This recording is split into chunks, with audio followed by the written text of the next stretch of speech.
ಮಾಡೋಣ. ಒಂದ್ಸಲ ಓಂಕಾರ ಮಾಡಿ.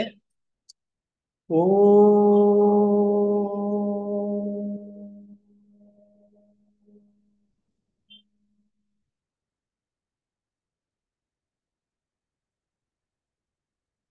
ಆತ್ಮೀಯ ಸೋದರರೇ, ನಿನ್ನೆ ವಾರ ನಾವು ಧ್ಯಾನದ ಬಗ್ಗೆ ಪ್ರಸ್ತಾಪ ಮಾಡಿ ಸ್ವಲ್ಪ ಪೀಠ್ಕೆನೋ ಸ್ವಲ್ಪ ಧ್ಯಾನ ಮಾಡೋದು ಹೇಗೆ ಅಂತಕ್ಕನ್ನೋದನ್ನ ಹೇಳಿದ್ವು. ಇದರಲ್ಲಿ ಬರ್ತಕ್ಕಂಥ ಧ್ಯಾನದಲ್ಲಿ ಅಲ್ಲಲ್ಲಿ ಆ ಪಾಯಿಂಟ್ಗಳಿದೆ ಕೆಲವು.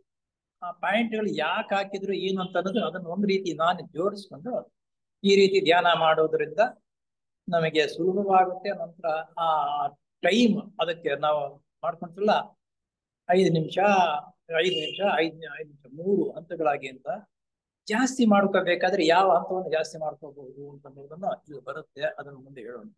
ಇಲ್ಲಿ ಮೊದಲನೇ ಬಾರಿಗೆ ನಮ್ಮ ಸುವರ್ಣ ಸೋಪಾನಗಳು ಅಂತಕ್ಕಂಥದ್ದು ಇದೆಯಲ್ಲ, ಪ್ರತಿ ಅಣುವಿನಲ್ಲಿಯೂ ಚಲಿಸುತ್ತಿರುವ ಗುಪ್ತ ಚೇತನವೇ ಅಂತಕ್ಕಂಥದ್ದನ್ನ ನಿಧಾನವಾಗಿ ಅರ್ಥಗರ್ಭಿತವಾಗಿ ಅದನ್ನು ಹೇಳ್ಕೋಬೇಕು. ಪ್ರತಿ ಅಣುವಿನಲ್ಲಿಯೂ ಚಲಿಸುತ್ತಿರುವ ಗುಪ್ತ ಚೇತನವೇ, ಪ್ರತಿ ಪ್ರಾಣಿಯಲ್ಲಿಯೂ ಬೆಳಗುತ್ತಿರುವ ಗುಪ್ತ ಜ್ಯೋತಿಯೇ, ಎಲ್ಲವನ್ನೂ ಒಂದನ್ನಾಗಿ ಸೇರಿಸಿರುವ ಗುಪ್ತ ಪ್ರೇಮವೇ, ನಿನ್ನೊಡನೆ ಒಂದಾಗಿಹನೆಂದು ತಿಳಿದಿರುವ ಪ್ರತಿಯೊಬ್ಬನೂ ಆ ಕಾರಣದಿಂದಲೇ ಇದರೊಂದಿಗೂ ತನ್ನ ಐಕ್ಯತೆಯನ್ನರಿಯಲಿ. ಓಂ ಶಾಂತಿ ಶಾಂತಿ ಶಾಂತಿ. ಹೀಗೆ 5 ನಿಮಿಷ ನಿಧಾನಕ್ಕೆ ಆ ಬರ್ತಕ್ಕಂಥ ಪದಗಳ ಅರ್ಥವೇನು ಅಂತಕ್ಕಂಥ ಮನಸ್ಸಿನಲ್ಲಿ ಅದನ್ನೇ ಮೆಲುಕು ಹಾಕ್ತಾ 5 ನಿಮಿಷ ಮಾಡಿದಾಗ ಏನಾಗುತ್ತೆ ಅಂದ್ರೆ, ನಮ್ಮ ಮೊದಲು ಸ್ಟಾರ್ಟಿಂಗ್ ನಲ್ಲಿ ನಮ್ಮ ಮನಸ್ಸು ಅಂತಕ್ಕಂಥದ್ದು ಇಲ್ಲಂದ್ರೆ ಚಿದ್ರವಾಗಿರುತ್ತೆ. ಬೆಳಗಿನಿಂದ ಸಾಯಂಕಾಲವರೆಗೂ ಮಾಡಿರ್ತಕ್ಕಂಥ ಕೆಲಸಗಳೇನೋ ಅದು ಇದು ಬರುತ್ತೆ. ಅದನ್ನ ಕಂಟ್ರೋಲ್ ಮಾಡ್ಬೇಕಾದ್ರೆ ಇದನ್ನ ಸುವರ್ಣ ಸೋಪಾನ ಅಂತಕ್ಕಂಥದ್ದು ಇದೆಯಲ್ಲ ಅದನ್ನ ಹೇಳ್ಕೋಬೇಕು. 5 ನಿಮಿಷ ಒಂದ್ಸಲ ಆದ್ಮೇಲೆ ಇನ್ನೊಂದ್ಸಲ, ಒಂದ್ಸಲ ಆದ್ಮೇಲೆ ಇನ್ನೊಂದ್ಸಲ, ಈ ರೀತಿ ಮಾಡ್ಕೊಂಡು ಆಮೇಲೆ ಎರಡನೇ ಸ್ಟೆಪ್ಗೆ ಏನಪ್ಪಾ ಅಂತಂದ್ರೆ ಅದರ ಅರ್ಥ ನೋಡಿ. ಸುವರ್ಣ ಸೋಪಾನದ ಅರ್ಥವನ್ನು ತಿಳಿದುಕೊಳ್ಳುವುದಕ್ಕಾಗಿ ಅದನ್ನ ಚಿಂತಿಸಬೇಕು. ಮನಸ್ಸನ್ನು ಅತ್ತಿತ್ತ ಹೋಗದಕ್ಕೆ ಬಿಡಬಾರದು. ಆ ರೀತಿ ಮನಸ್ಸು ಹೋದರೆ ಅದನ್ನ ಹಿಂದಕ್ಕೆ ತಂದು ಆ ಶ್ಲೋಕದಲ್ಲಿ ನಿಲ್ಲಿಸಬೇಕು. ಹೀಗೆ 5 ನಿಮಿಷ ಏನೋ ಪ್ರತಿ ಅಣುವಿನಲ್ಲಿಯೂ ಚಲಿಸುತ್ತಿರುವ ಗುಪ್ತ ಚೇತನವೇ ಅಂತಕ್ಕಂಥದ್ದು ಮಾತಾಡ್ತಾ ಇರ್ತೀವಿ, ಹೇಳ್ತಾ ಇರ್ತೀವಿ. ಅದರ ಅಂತರಾರ್ಥವೇನು ಅಂತ ಅನ್ನೋದು ನಾವು ಊಹೆ ಮಾಡ್ಕೋಬೇಕು. ಒಂದು ವೇಳೆ ಊಹೆ ಮಾಡ್ಕೊಳ್ತಾ ಇರ್ತೀವಿ, ಓದ್ತಾನೆ ಇರ್ತೀವಿ, ನಮ್ಮ ಮನಸ್ಸು ಪಕ್ಕಕ್ಕೆ ಹೋಗಿರುತ್ತೆ. ಅದನ್ನ ನಂತರ ಪಕ್ಕಕ್ಕೆ ಹೋಗ್ತಕ್ಕಂಥ ಹೇಳಿದುಕೊಂಡು ನಂತರ ಇದೇ ಶ್ಲೋಕವನ್ನು ನಂತರ ಹೇಳಿಕೊಂಡು ಈ ರೀತಿ ಒಂದು 5 ನಿಮಿಷ ಮಾಡಿದಾಗ ಒಂದು ಸ್ತಬ್ಧವಾಗಿ ಹೇಳಿಕೊಳ್ತೀವಿ. ಅಂದ್ರೆ ಧ್ಯಾನಕ್ಕೆ ಯಾಕೆ ಕೂತ್ಕೋಬೇಕು ಹೇಗೆ ಅಂತಕ್ಕಂಥದ್ದು ನಮ್ಗೆಲ್ಲರಿಗೂ ಗೊತ್ತಿರುವುದು. ಅದೇನು ಪದೇ ಪದೇ ಹೇಳೋ ಅವಶ್ಯಕತೆ ಇಲ್ಲ, ಆದ್ರಿಂದ ಅದನ್ನು ಹೇಳಿಲ್ಲ. ಆಮೇಲೆ ಎರಡನೇ ಸ್ಟೆಪ್ ಏನ್ ಮಾಡಬೇಕಪ್ಪ ಅಂದ್ರೆ, ಮನಸ್ಸನ್ನು ದೇವರ ಕಡೆಗೆ ತಿರುಗಿಸು. ಅವನು ನಿನ್ನ ಸುತ್ತಲೂ ನಿನ್ನ ಒಳಗೂ ಇದ್ದಾನೆ ಎಂದು ಭಾವಿಸು. ಆ ಮನಸ್ಸು ಸ್ಥಿರವಾಗತ್ತೆ. ಆವಾಗ ಏನಾಗುತ್ತೆ, ಮನಸ್ಸು ದೇವರ ಕಡೆಗೆ ತಿರುಗಿಸು. ದೇವರಾಗಲಿ ಗುರುಗಳಾಗಲಿ ಅವರ ಕಡೆಗೆ ತಿರುಗಿಸುತ್ತಾ ನಿನ್ನ ಒಳಗೂ ಹೊರಗೂ ಇದ್ದಾನೆ ಎಂದು ಚಿಂತಿಸು. ಅವರು ನನ್ನ ಒಳಗೂ ಇದ್ದಾನೆ, ಹೊರಗೂ ಇದ್ದಾನೆ, ಪರಮಾತ್ಮ ಎಲ್ಲಾ ಕಡೆ ಇದ್ದಾನೆ ಅಂತ ಅನ್ನೋದು ನಮ್ಮ ತೀಸಾಫ್ಟರ್ ಸೊಸೈಟಿ ಸದಸ್ಯರಾಗಿರ್ತಕ್ಕಂಥ ಅದು ಚಿರಪರಿಚಯ, ಅದೆಲ್ಲರಿಗೂ ಗೊತ್ತಿದೆ. ಅದು ಆದ್ದರಿಂದ ಆ ರೀತಿ ಭಾವನೆ ನಾವು ಮಾಡಿಕೊಳ್ತಾ ನಿನ್ನ ಸುತ್ತಲೂ ನಿನ್ನ ಒಳಗೂ ಇದ್ದಾನೆ ಎಂದು ಭಾವಿಸು. ಅದೇ ಭಾವನೆ. ನೀನು ಅವನು ಸಹ ಒಂದೇ ಎಂದು ತೀವ್ರವಾಗಿ ಚಿಂತಿಸು. ಏನು, ದೇವರು ನಾನು ಒಂದೇ ಅಂತಕ್ಕಂಥ ತೀವ್ರವಾಗಿ ಚಿಂತಿಸಬೇಕು. ತೀವ್ರವಾಗಿ ಚಿಂತೆ ಮಾಡಬೇಕು ಅದರ ಬಗ್ಗೆ. ಆಮೇಲೆ ನನ್ನ ಹೃದಯದಲ್ಲಿರುವ ಜೀವನೇ ಆತ್ಮನು. ಆ ಮನಸ್ಸಿನಲ್ಲಿ ಚಿಂತೆ ಮಾಡ್ಕೊಳ್ತಾ ನನ್ನ ಹೃದಯದಲ್ಲಿರುವ ಜೀವನೇ ಆತ್ಮನು. ಇವನು ಸೂರ್ಯನಿಗಿಂತಲೂ ತೇಜಸ್ವಿಯು, ಹಿಮಕ್ಕಿಂತಲೂ ಪರಿಶುದ್ಧನು, ಆಕಾಶ ತತ್ವಕ್ಕಿಂತಲೂ ಸೂಕ್ಷ್ಮನು ಅಂತ ಈ ರೀತಿ ಈ ಭಾವನೆಗಳೊಂದಿಗೆ ನಾವು ಅದನ್ನ ಬೆಳಕು ಹಾಕೋಬೇಕು. ನಾನೇ ಆ ಆತ್ಮನು, ಆ ಆತ್ಮನೇ ನಾನು ಎಂದು ಹೇಳು. ನಾನೇ ಆ ಆತ್ಮನು, ಆತ್ಮನೇ ನಾನು ಎಂದು ಹೇಳ್ಕೋಬೇಕು. ಮನಸ್ಸಿನಲ್ಲೇ ಈ ರೀತಿ ನಾವು ಅನ್ಕೋಬೇಕು. ಆಮೇಲೆ ಶಾಶ್ವತವಾದ ಜ್ಞಾನವು ನನ್ನ ಮನಸ್ಸನ್ನು ಪ್ರಕಾಶಗೊಳಿಸಲಿ. ಶಾಶ್ವತವಾದ ಜ್ಞಾನವು ನನ್ನ ಮನಸ್ಸನ್ನು ಪ್ರಕಾಶಗೊಳಿಸಲಿ. ಸತ್ಯದ ಚೇತನವು ನನ್ನ ಹೃದಯವನ್ನು ಶುದ್ಧಗೊಳಿಸಲಿ. ಸತ್ಯದ ಚೇತನವು ನನ್ನ ಹೃದಯವನ್ನು ಶುದ್ಧಗೊಳಿಸಲಿ. ಭಗವಂತನ ಕಟ್ಟಳೆಯು ನನ್ನ ಮಾತುಗಳಿಗೂ ಕೆಲಸಗಳಿಗೂ ಮಾರ್ಗದರ್ಶಕವಾಗಲಿ. ಭಗವಂತನ ಕಟ್ಟಳೆಯು ನನ್ನ ಮಾತುಗಳಿಗೂ ಚೇತನವಾಗಲಿ, ಮಾರ್ಗದರ್ಶನವಾಗಲಿ ಅಂತ ಹೇಳ್ಕೊಂಡು ಹೀಗೆ ಇದನ್ನೇ ಇವಾಗ ನಾನು ಹೇಳಿದ್ನಲ್ಲ, ಇದನ್ನೇ ಒಂದು 5 ನಿಮಿಷ ಮನಸ್ಸಿನಲ್ಲಿ ನಾವು ಮೆನಕ್ ಹಾಕೋಬೇಕು. ಅಲ್ಲಿಗೆ 1ನೇ ಸ್ಟೆಪ್ ಆಯಿತು, ಇದು 2ನೇ ಸ್ಟೆಪ್. ಇದನ್ನೇ ನಾವು ಪದೇ ಪದೇ ಮನಸ್ಸಿನಲ್ಲಿ ಹೇಳಿಕೊಂಡು ಆ ರೀತಿ ಸ್ತಬ್ಧವಾಗ ಅಷ್ಟೊತ್ತಿಗೆ ಏನಾಗುತ್ತೆ, ಮುಕ್ಕಾಲುವಾಗ ನಾವು ಧ್ಯಾನಕ್ಕೆ ಸಿದ್ಧತೆ ಆಗ್ತೀವಿ. ಮುಕ್ಕಾಲುವಾಗ ಆವಾಗ ಸಿದ್ಧತೆ ಆಗ್ತೀವಿ. ಇನ್ನು ಧ್ಯಾನದಲ್ಲಿ ಹೋಗಿಲ್ಲ ನಾವು, ಆಗ್ತೀವಿ. ಆಮೇಲೆ 3ನೇ ಸ್ಟೆಪ್ ಏನ್ ಮಾಡ್ಬೇಕಪ್ಪ ಅಂತಂದರೆ, ಪರಿಪೂರ್ಣ ಮನುಷ್ಯನಾಗಲು ಯಾವ ಗುರುವನ್ನು ಸೇರಬೇಕೆಂದು ಕೋರುತ್ತೀಯೋ, ಪರಿಪೂರ್ಣ ಮನುಷ್ಯನಾಗಲು ಯಾವ ಗುರುವನ್ನು ಸೇರಬೇಕು ಅಂತಹ ಗುರುವನ್ನು ಚಿಂತಿಸು. ಇಲ್ಲೇ ಗುರುವನನ್ನಾಗಲಿ ಅಥವಾ ದೇವರನ್ನಾಗಲಿ ಯಾರು ನಮಗೆ ನಂಬಿಕೆ ಇರುತ್ತೋ ಅವರ ಕಡೆ ಚಿಂತನೆ ಮಾಡಬೇಕು. ಯಾರು ನಮಗೆ ಗುರುಗಳಾಗಿರುತ್ತಾರೋ, ಈ ಸಾಕಲ್ ಸೊಸೈಟಿ ನಮ್ಮ ಸದಸ್ಯರಿಗೆಲ್ಲರಿಗೂ ಅವರವರಿಗೆ ಸಂಬಂಧಪಟ್ಟಿರ್ತಕ್ಕಂಥ ಗುರುಗಳು ಯಾರು ಅಂತ ಅನ್ನೋದು ಅವ್ರ ಅನುಭವ ಆಗಿರುತ್ತೆ. ಆ ಗುರುಗಳನ್ನೇ ನೆನೆಸಿಕೊಳ್ಳ್ರಿ. ಬೇರೆಯವರಾದಾಗ ಅಥವಾ ದೇವರು ಇಂಥ ದೇವರು ಅಂತ ಅನ್ನೋದು ಆ ದೇವರನ್ನೇ ನೆನೆಸ್ಕೋಬೇಕು. ದೇವರಲ್ಲಿನ ಅದ್ಭುತವು, ಪ್ರೇಮವು, ಸೌಂದರ್ಯವು ಇವನಿಂದ ವ್ಯಕ್ತವಾಗುವುದೆಂದು ಚಿಂತಿಸು. ದೇವರಲ್ಲಿರತಕ್ಕಂತಹ ಅದ್ಭುತವು, ಪ್ರೇಮವು, ಸೌಂದರ್ಯವು ಇವನಿಂದ ವ್ಯಕ್ತವಾಗುತ್ತದೆ. ಯಾರಿಂದ? ನಾವು ಯಾವ ಗುರುಗಳನ್ನ ನೆನೆಸ್ಕೊಳ್ತೀವೋ ಅಥವಾ ಯಾವ ದೇವರನ್ನ ನೆನೆಸ್ಕೊಳ್ತೀವೋ ಅವರಿಂದ ಈ ಗುಣಗಳೆಲ್ಲವೂ ಬರುತ್ತೆ ಅಂತ ಅನ್ನೋದು ನಾವು ನೆನೆಸ್ಕೋಬೇಕು. 3ನೇ ಹಂತದಲ್ಲಿ ಮಾಡ್ತಾ ಇರೋದು ಇದು ನೋಡಿ. ದೇವರಲ್ಲಿನ ಅದ್ಭುತವೋ, ಪ್ರೇಮವು, ಸೌಂದರ್ಯವು ಇವನಿಂದ ವ್ಯಕ್ತವಾಗುವುದೆಂದು ಚಿಂತಿಸು. ಇವನಿಂದ ಅಂದ್ರೆ ಯಾರು? ಗುರು. ನಾವು ಯಾವ ಗುರುವನ್ನು ನಂಬಿರ್ತೀವೋ ಆ ಗುರು ಹೆಸರು ಹೇಳ್ಕೊಡ್ರಿ. ಹೇಳಿಕೊಂಡು ಈ ರೀತಿ ನಾವು ಅನ್ಬೇಕು. ಆಮೇಲೆ ಇನ್ನೊಂದು ಬರುತ್ತೆ ನಮ್ಗೆ ಯಾವಾಗ್ಲೂ, ಒಂದೊಂದು ತಿಂಗಳಲ್ಲಿ ಒಂದೊಂದು ಚಿಂತನೆ ಅಂತಕ್ಕಂಥದ್ದು ಬರುತ್ತೆ. ಅದನ್ನ ಹೇಳ್ಕೋಬೇಕು. ಆ ಗುಣಗಳು ಸಂಬಂಧಪಟ್ಟಿರತಕ್ಕಂಥದ್ದು ನಾವು ಯಾವ ಗುರುಗಳನ್ನ ನಂಬಿದ್ದೀವೋ ಆ ಗುರುಗಳಲ್ಲಿ ಪೂರ್ಣವಾಗಿ ಅವು ಆ ಸಾಮರ್ಥ್ಯ, ಆ ಶಕ್ತಿ ಅವರಲ್ಲಿ ಅವನಲ್ಲಿ ಮೂರ್ತಿವತ್ತಾಗಿರುವುದೆಂದು ಚಿಂತಿಸು. ಯಾವುದು ಅದು ಮೂರ್ತವತ್ತಾಗಿ ಅವರಲ್ಲಿ ಇದೆ ಅಂತ ಅನ್ನೋದು ನಾವು ಚಿಂತನೆ ಮಾಡಬೇಕಂತೆ. ಆ ಸುಗುಣವು ದಿನಚರಿಯಲ್ಲಿ ಹೇಗೆ ವ್ಯಕ್ತವಾಗುವುದೆಂದು ಚಿಂತಿಸು. ಆ ಸುಗುಣ ದಿನಚರಿಯಲ್ಲಿ ನಾವು ಬೆಳಗಿನಿಂದ ಸಾಯಂಕಾಲ ಇದು 1 ತಿಂಗಳು ಪೂರ್ತಿ ಮಾಡಬೇಕು. 1 ತಿಂಗಳಿನಲ್ಲಿ ಅಡ್ಡಿ ಆತಂಕಗಳು ಏನು ಬರುತ್ತೆ ಇದಕ್ಕೆ ನಾವು ನೆನೆಸಿಕೊಂಡು ಅದರಂತೆ ನಡೆಯುವುದನ್ನು ಅಭ್ಯಾಸ ಮಾಡ್ಕೋಬೇಕು. ಇದು ಅಂತ ಗುರುವಿನ ಶಿಷ್ಯನಾಗುವುದಕ್ಕೆ ನನಗೆ ಯೋಗ್ಯತೆ ಉಂಟಾಗಲಿ. ಅಂತಹ ಗುರುವನ ಶಿಷ್ಯನಾಗುವುದಕ್ಕೆ ಯೋಗ್ಯತೆ ಬೇಕು. ನಾವು ಯಾವ್ದಾದ್ರು ಕೆಲಸ ಮಾಡ್ಬೇಕಾದ್ರೆ ಅದಕ್ಕೆ ಸಂಬಂಧಪಟ್ಟಿರ್ತಕ್ಕಂಥ ಸರ್ಟಿಫಿಕೇಟ್ ಬೇಕಲ್ವಾ? ಹಾಗೆ ಆ ಗುರುವಿನ ಶಿಷ್ಯನಾಗುವುದಕ್ಕೆ ನನಗೆ ಯೋಗ್ಯತೆ ಉಂಟಾಗಲಿ, ಆ ಗುಣಗಳು ನನ್ನಲ್ಲಿ ಬರಲಿ. ನಾನು ಅವನ ಶಿಷ್ಯನಾಗಬೇಕೆಂದು ನಿರ್ಧರಿಸಿದ್ದೇನೆ. ಭಕ್ತಿಪೂರ್ವಕವಾಗಿ ಆ ಗುರುಗಳ ಶಿಷ್ಯನಾಗಬೇಕು ಎಂದು ನಾನು ಚಿಂತಿಸಿದ್ದೇನೆ ಸ್ವಾಮಿ ಅಂತಕ್ಕಂಥದ್ದನ್ನ ಹೇಳ್ತಾ, ಅಷ್ಟೊತ್ತಿಗೆ ನೀನು ಮೊದಲು ಯಾವ ಗುರುವನನ್ನ ನೆನೆಸ್ಕೊಂಡಿರ್ತೀಯೋ ಆ ಗುರು ಯಾವ ರೂಪದಲ್ಲಿ ಹೇಗಿದ್ದಾನೆ ಅಂತಕ್ಕಂಥದ್ದನ್ನ ನಿನ್ನ ಮನಸ್ಸಿನ ಮುಂದುಗಡೆ ನೀನು ಆ ಬಾವುಟ, ಆ ಚಿತ್ರ ಬರುವ ರೀತಿಯಲ್ಲಿ ಸಂಕಲ್ಪದೊಂದಿಗೆ ಅದೇ ಕಡೆ ಗಮನ ಕೊಟ್ಟು ನೀವು ಚಿಂತನೆ ಮಾಡಬೇಕು. ಗುರುಗಳ ಕಡೆನೇ ಗಮನ ಕೊಡಬೇಕು. ಈ ರೀತಿ 3 ಹಂತಗಳಾಗಿ ಧ್ಯಾನ ಮಾಡುವುದು ಸುಲಭ. ಇದನ್ನು ಪ್ರಾಕ್ಟೀಸ್ ಮಾಡ್ಕೋಬೇಕು. ಕನಿಷ್ಠ ಅಂತಂದ್ರೆ ಇದು ಪ್ರಾಕ್ಟೀಸ್ ಆಗ್ಬೇಕಂದ್ರೆ ಕನಿಷ್ಠ ಅಂದ್ರೆ 6 ತಿಂಗಳಾಗಬೇಕು ಒಟ್ಟಾಗಿ. ಈ ರೀತಿ ಮಾಡಿ ಅಂತ ಹೇಳ್ತಾರೆ. ಶಿಷ್ಯನಾಗ್ಬೇಕು ನಿರ್ಧರಿಸಿದ್ದೇನೆ ಅಂದುಕೊಂಡು ಎದ್ದು ಧ್ಯಾನ ಮಾಡು. ಆ ರೀತಿ ಗುರುಗಳನ್ನ ನಾವು ನೆನೆಸಿಕೊಂಡು ಆ ಗುರುಗಳ ಫೋಟೋ ನೀವು ನೋಡಿರ್ತೀರಾ, ಅಥವಾ ದೇವರಾದ್ರೆ ದೇವರ ವಿಗ್ರಹ ನೋಡಿರ್ತೀರಾ. ಅವು ಅದೇ ರೀತಿ ನನ್ನ ಕಣ್ಣನ್ನು ಮುಂದೆ ಅದನ್ನ ನೀವು ಬೆಳಕು ಹಾಕೊಂಡು ಆ ಚಿತ್ರವನ್ನೇ ನೋಡ್ತಾ ನೀನು ಏಕಾಂತವಾಗಿ ಧ್ಯಾನ ಮಾಡುವುದನ್ನು ಕಳು.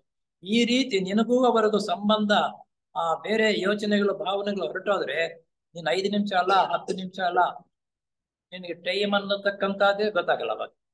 ಇದು ಪರ್ಫೆಕ್ಟ್ ಆಗಿ ಈ ರೀತಿ ಮಾಡಬೇಕು. ಇದರಲ್ಲಿ ಮುಖ್ಯವಾಗಿರ್ತಕ್ಕಂಥ ಇಂತಹ ಗುಣಗಳು ಬರುತ್ತೆ ಅಂತ ಅನ್ನೋದನ್ನ ಈ ಪುಸ್ತಕದಲ್ಲಿ ಇರ್ತಕ್ಕಂಥದ್ದನ್ನ ಎಲ್ಲನ ಆಯ್ಕೆ ಮಾಡಿಕೊಂಡು ಇದರಲ್ಲಿ ನೋಟ್ಸ್ ಮಾಡ್ಕೊಂಡೆ. ನಿನ್ನೆ ವಾರ ಇಷ್ಟು ಮಾತ್ರ ಮಾಡೋಣ ಅಂತ ಹೇಳ್ಬಿಟ್ಟು ಪ್ರಾರಂಭ ಮಾಡಿರುವ ಇವತ್ತಲ್ಲಿಂದೀಚೆಗೆ ಈ ವಿಧವಾದ ಅರಿವು ನಮ್ಮ ಮೂಲಭೂತವಾದ ಆತ್ಮ ಸ್ವಭಾವಕ್ಕೆ ನಮ್ಮನ್ನು ಕರೆದೊಯ್ಯುತ್ತದೆ. ಆ ರೀತಿ ನಾವು ಪ್ರಾಕ್ಟೀಸ್ ಮಾಡ್ತಾ ಇರುವಾಗ ನಮ್ಮ ಮೂಲಭೂತವಾದ ಆತ್ಮ ಸ್ವಭಾವಕ್ಕೆ ನಮ್ಮನ್ನು ಕರೆದೊಯ್ಯುತ್ತದೆ. ಆ ರೀತಿ ಧ್ಯಾನ ಮಾಡ್ತಾ ಇರುವಾಗ ಯಾವುದು ನಮ್ಮ ಮೂಲಭೂತವಾದ ಆತ್ಮ ಸ್ವಭಾವಕ್ಕೆ ನಾವೆಲ್ಲಿಂದ ಬಂದು ಆತ್ಮ ಆ ಮೂಲಕ್ಕೆ ಕರೆದೊಯ್ಯುತ್ತದೆ ನಮ್ಮನ್ನು. ಅಲ್ಲದೆ ಈ ಮಾರ್ಗದಲ್ಲಿ ಮುಂದುವರಿಯುತ್ತಿರುವಾಗ ಪ್ರಾಪ್ತವಾಗುವಂತಹ ಮೊರೆವು ಮತ್ತು ಏಕಾಂಗತನಗಳೆಂಬ ಕತ್ತಳೆಗೆ ಬೆಳಕನ್ನು ನೀಡಿ ನಮ್ಮನ್ನು ಕಾಪಾಡುತ್ತದೆ. ಪ್ರತಿಯೊಬ್ಬರಿಗೂ ಮನುಷ್ಯನಿಗೆ ಮರು ಅನ್ನೋದು ಜಾಸ್ತಿ ಇದೆ, ಏಕಾಂತನ ಅಂತಕ್ಕಂಥದ್ದು ನಾವು ಇದೆ. ಆದರೆ ಇಲ್ಲೇನ್ ಹೇಳ್ತಾರೆ ಇರುತ್ತದೆ, ಇಡೀ ವಿಶ್ವಾತ್ಮನ ಒಂದು ಅಂಶವು ನಾನಾಗಿರುತ್ತೇನೆ ಎಂಬ ಭಾವನೆಯನ್ನು ಖಚಿತಪಡಿಸಿಕೋ. ವಿಶ್ವ ಬರೀ ವಿಶ್ವ ಇದೆಯಲ್ಲ, ಈ ವಿಶ್ವವೆಲ್ಲವೂ ಅದರಲ್ಲಿ ನಾನು ಒಬ್ಬನು ಅಂತಕ್ಕಂಥದನ್ನ ಮನಸ್ಸಿನಲ್ಲಿ ಅಂದುಕೋ, ಖಚಿತಪಡಿಸಿಕೋ. ಅದರ ಉಳಿದ ಆಗು ಹೋಗುಗಳು ಅಷ್ಟು ಮುಖ್ಯವಲ್ಲ ಎಂಬ ಅಂಶವನ್ನು ಅರಿವಾಗುತ್ತದೆ. ಎಂತಹ ಸಂದರ್ಭದಲ್ಲೂ ಕೂಡ ನಾನು ಏಕಾಂಗಿಯಾಗಿ ಇಲ್ಲ. ಈ ರೀತಿ ನೀನು ಮನಸ್ಸನ್ನ ನೆನೆಸಿಕೊಂಡು ನಾನು ಯಾವತ್ತೂ ಏಕಾಂಗಿ ಅಲ್ಲ, ಮರು ಅನ್ನೋದು ನಮಗೆ ಇಲ್ಲ. ಯಾಕೆ? ಎಲ್ಲ ಪೂರ್ಣವಾಗಿ ಧ್ಯಾನಕ್ಕೆ ಕೂತ್ಕೊಂಡಾಗ ನಾವು ಯಾವ ನೆನೆಸಿಕೊಂಡು ಯಾವ ರೀತಿ ಇರಬೇಕಂತಕ್ಕಂಥದ್ದು ಇರ್ತೀವೋ ಹಾಗೆ ಅವರೇ ನಮ್ಗೆ ಯಾವಾಗಲೂ ಕಾಣಿಸ್ತಾ ಇರೋ ರೀತಿಯಲ್ಲಿ ಆಗುತ್ತೆ. ಮರು ಅಂತಕ್ಕಂಥದ್ದು ಬರಲ್ಲ. ನಾನು ಅದರಲ್ಲಿ ಏಕಾಂತನವಾಗಿ ಒಂದೇ ಕಡೆ ನಾನು ಕೂತಿದ್ದೀನಿ ಅಂತ ಅನ್ನೋದು ಧ್ಯಾನದಲ್ಲಿ ಅಂದ್ಕೊಂಡಾಗ ಏಕಾಂತನದಲ್ಲಿ ನೀನು ಇರಲ್ಲ. ಮುಂದಿನ ಹಂತಕ್ಕೆ ಒಂದೊಂದು ರೀತಿಯಲ್ಲಿ ಮೇಲೆ ಮೇಲೆ ಮೆಟ್ಟಲಾಗಿ ನೀನು ಮುಂದಕ್ಕೆ ಹೋಗ್ತಾ ಇರ್ತೀಯಾ, ಎಲ್ಲರಲ್ಲೂ ಸಂಪರ್ಕ ಪಡ್ತಾ ಇರ್ತೀಯ ಅನ್ನೋದು ಖಚಿತವಾಗುತ್ತೆ. ಆದ್ದರಿಂದ ನಿನಗೆ ಮರುವೂ ಇಲ್ಲ, ಏಕಾಂಗಿತನವೂ ಇಲ್ಲ. ಆ ರೀತಿ ಧ್ಯಾನ ಮಾಡ್ತಾ ಇದ್ದಾರೆ. ಗುರುಗಳು ಯಾರಿಗೆ ಸಹಾಯ ಅವಶ್ಯಕವೆಂಬ ಬಗ್ಗೆ ಸದಾ ಕಾದು ನೋಡುತ್ತಿರ್ತಾರೆ. ನೋಡಿ, ಈ ರೀತಿ ನಾವು ಧ್ಯಾನ ಮಾಡ್ತಾ ಪ್ರಾರಂಭದಲ್ಲಿ ಮಾಡ್ತಾ ಇರುವಾಗ ಶ್ರದ್ಧಾ ಭಕ್ತಿಯಿಂದ ಇದ್ದರೆ ಆ ಗುರುಗಳು ಯಾವಾಗಲೂ ಇಂತಹ ಶ್ರದ್ಧಾ ಭಕ್ತಿ ಇರ್ತಕ್ಕಂಥ ಎಲ್ಲಿದ್ದಾರೆ ಏನಂತ ನಮ್ಮ ಕಡೆ ಯಾವಾಗಲೂ ಅವರು ನೋಡ್ತಾನೆ ಇರ್ತಾರೆ. ನಾವು ಅವ್ರನ್ನ ಹುಡುಕೊಂಡು ಹೋಗೋ ಅವಶ್ಯಕತೆ ಇಲ್ಲ. ಆ ಗುಣಗಳನ್ನು ನಾವು ಸಂಪಾದನೆ ಮಾಡಿಕೊಂಡಾಗ ಅವರು ನಮಗೆ ಸಹಾಯ ಮಾಡ್ತಾರೆ.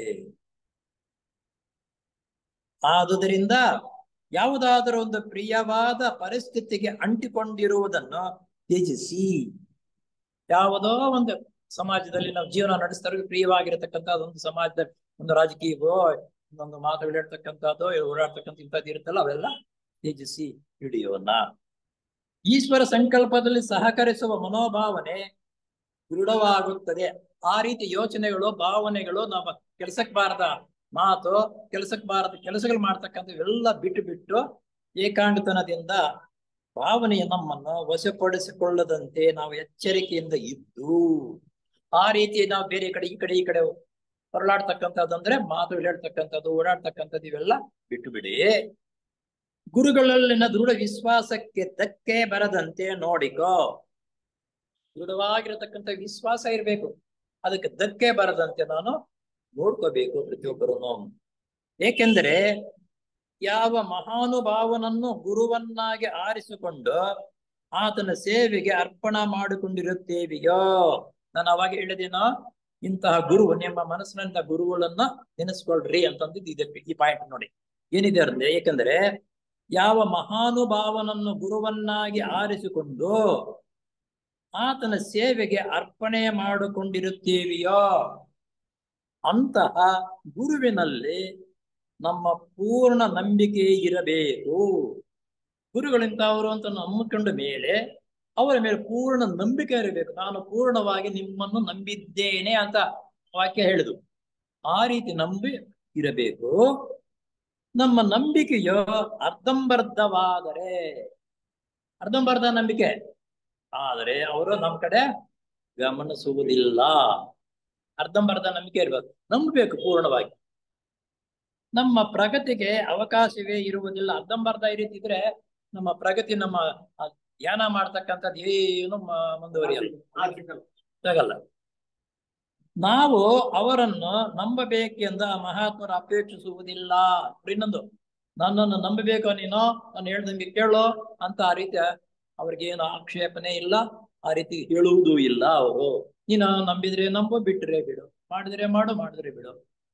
ನೀನು ಶ್ರದ್ಧಾ ಭಕ್ತಿಯಿಂದ ಈ 3 ಸ್ಟೆಪ್ಗಳಲ್ಲಿ ಪ್ರಾರಂಭ ಮಾಡಿ ಧ್ಯಾನ ಮಾಡ್ತಾ ಇರುವಾಗ ಎಲ್ಲಿ ಯಾರು ಇದ್ದಾರೆ ಅಂತ ಅವ್ರಿಗೆ ಗೊತ್ತಾಗುತ್ತೆ.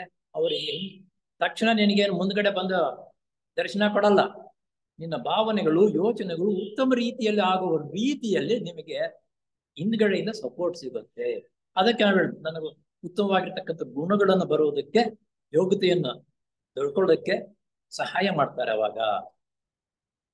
ಆದರೆ ಒಂದು ಬಾರಿ ಅಂತಹ ಮಹಾತ್ಮನಲ್ಲಿ ನಂಬಿಕೆಯನ್ನ ಬೆಳೆಸಿಕೊಂಡ ನಂತರ ಅದು ಅಚ್ಚಳಿಯದೆ ಮುಂದುವರಿಯುವಂತೆ ನೋಡ್ಕೋಬೇಕು. ಒಂದು ಸಲ ಈ ನಿಯಮಗಳನ್ನೆಲ್ಲ ನಾವು ಪಾಲನೆ ಮಾಡಿಕೊಂಡು ಈ 3 ಹಂತದಲ್ಲಿ ಧ್ಯಾನ ಮಾಡ್ತಾನೇ ಇದ್ದರೆ ಮುಂದಕ್ಕೆ ನಾವು ಹೋಗ್ತೀವಿ. ನಮ್ಮ ಮನಸ್ಸು ಏಕಾಗ್ರವಾಗಬೇಕಾದರೆ ನಮ್ಮ ಗಮನವು ನಮ್ಮ ಇಂದ್ರಿಯಗಳಿಂದಲೂ ಹೊರಗಿನ ಶಬ್ದಗಳಿಂದಲೂ ನೋಡುವುದರಿಂದಲೂ ಮತ್ತು ಇತರರ ಯೋಚನೆಗಳು ಮತ್ತು ರಾಗಭಾವನೆಗಳಿಗೆ ಸಂಬಂಧಪಟ್ಟ ಅಲೆಗಳಿಂದಲೂ ಪ್ರತ್ಯಾಹಾರ ಮಾಡುವುದನ್ನು ಕಲಿಯಬೇಕು. ಇಲ್ಲಿ ಪ್ರತ್ಯಾಹಾರ ಅಂದ್ರೆ ಏನು? ಹಿಂತಿರುಗಿಸುವುದು. ಬೇರೆ ಯಾವ ಕಡೆ ನಾವು ಯೋಚನೆ ಮಾಡ್ತಾ ಇರ್ತೀವಿ, ಆ ಕಡೆ ಇದು ಬೇಕು ಅನ್ಸ್ಕೊಂತೀವಿ, ಒಂದ್ಸಲ ನನ್ನ ಧ್ಯಾನ ಮಾಡ್ತಾ ಇದ್ರೆ ಆ ಕಡೆ ಹೋಗುತ್ತೆ. ಅದನ್ನ ಪ್ರತ್ಯಾಹಾರ ಮಾಡೋದು ಅಂದ್ರೆ ಅದನ್ನ ಹಿಂದಕ್ಕೆ ತೆಗೆದುಕೋಬೇಕು. ಅಯ್ಯೋ ನನ್ನ ಏನಪ್ಪಾ ನಾನು ಮಾಡ್ತಾ ಇದ್ದಿದ್ದು ಯಾವುದೇ ಅಂತ ಕಡೆಗೆ ಹೋದ್ನಲ್ಲ ಅಂತ ಅಂದ್ಕೊಂಡು ನಂತರ ನೀವು ಮಾಮೂಲಿಗೆ ಬರಬೇಕು. ಪ್ರತ್ಯಾಹಾರ ಮಾಡುವುದನ್ನು ಕಲಿಯಬೇಕು. ಇದು ಅಷ್ಟೇನು ಕಷ್ಟವಾದ ಕೆಲಸವಲ್ಲ. ಕಷ್ಟ ಅಂದ್ರೆ ಕಷ್ಟವೇ, ಪ್ರಾರಂಭ ಮಾಡಿ ಅಭ್ಯಾಸವಾಯ್ತು ಅಷ್ಟೇನು ಕಷ್ಟವೇನು ಆಗಲಾರದು. ಆದರೆ ಅದರ ಮುಂದಿನ ಅಂತಸ್ತು ತುಂಬಾ ಕಷ್ಟ ಸಾಧ್ಯವಾದದ್ದು. ಈ ರೀತಿ 3 ಸ್ಟೆಪ್ಗಳನ್ನು ಧ್ಯಾನ ಮಾಡ್ತಾ ನಮ್ಮ ಮನಸ್ಸು ಪಕ್ಕಕ್ಕೆ ಚೆದರಿದಾಗ, ಅಂತಹ ಕೆಲಸಗಳಿಗೆ ಚೆದರಿದಾಗ ಅದನ್ನು ನಂತರ ಹಿಂಪಡೆದು ನಂತರ ಪ್ರಾರಂಭ ಮಾಡ್ತಾ ಇದ್ದರೆ ಆ ಅಂತಸ್ತಿಗೆ ಮನಸ್ಸು ಬಂದಾಗ ಅದರೊಳಗಿನಿಂದಲೇ ಹಿಂದಿನ ಅನುಭವಕ್ಕೆ ಸಂಬಂಧಪಟ್ಟ ಪ್ರವೃತ್ತಿಗಳು ಬಂದು ಪೀಡಿಸುತ್ತವೆ. ನೋಡಿ, ಆ ರೀತಿ ನಾವು ಮಾಡ್ತಾ ಇದ್ರೆ ಪ್ರವೃತ್ತಿಗಳು ಅಂದ್ರೆ ಮುಂದಕ್ಕೆ ಹೋಗುವುದಕ್ಕಾಗಿ ಪೀಡಿಸುತ್ತೆ. ಈ ರೀತಿ ಮಾಡ್ಬೇಕು, ಹಾಗೆ ಮಾಡಬೇಕು ನಾವು ಎಂದಿರ್ತಕ್ಕಂಥದ್ದು ನಿನ್ನ ಉತ್ತಮವಾಗಿರ್ತಕ್ಕಂಥ ಮನಸ್ಸಿಗೆ ಉತ್ತೇಜನ ಬರುತ್ತೆ. ಧ್ಯಾನವನ್ನು ಹೊಸದಾಗಿ ಕೈಗೊಂಡಿರುವಂತವರಿಗೆ, ಹೊಸದಾಗಿ ಪ್ರಾರಂಭ ಮಾಡ್ತಾರೋ ಅಂತವರಿಗೆ ಇವುಗಳಿಂದ ಬಿಡಿಸಿಕೊಂಡು ಉದ್ದೇಶಿಸಲ್ಪಟ್ಟ ಅಂಶಕ್ಕೆ ಹಿಂದಿರುಗುವುದೇ ತುಂಬಾ ಕಷ್ಟವಾಗುತ್ತದೆ. ಪ್ರಾರಂಭದಲ್ಲಿ ಧ್ಯಾನ ಕೂತ್ಕೊಂಡಾಗ ನಮ್ಮ ಮನಸ್ಸು ಇಲ್ಲಂದ್ರೆ ಅಲ್ಲಿಗೆ ಓಡ್ತಾ ಇರುತ್ತೆ.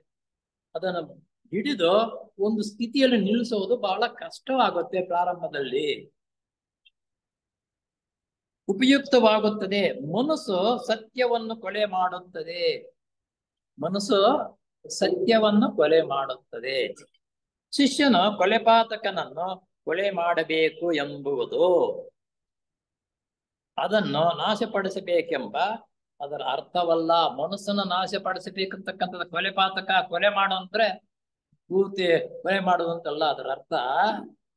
ಅದನ್ನು ಸ್ವಾಧೀನಕ್ಕೆ ತೆಗೆದುಕೊಳ್ಳಬೇಕು. ಆ ಮನಸ್ಸನ್ನು ನಾವು ಸ್ವಾಧೀನಕ್ಕೆ ತೆಗೆದುಕೋಬೇಕು.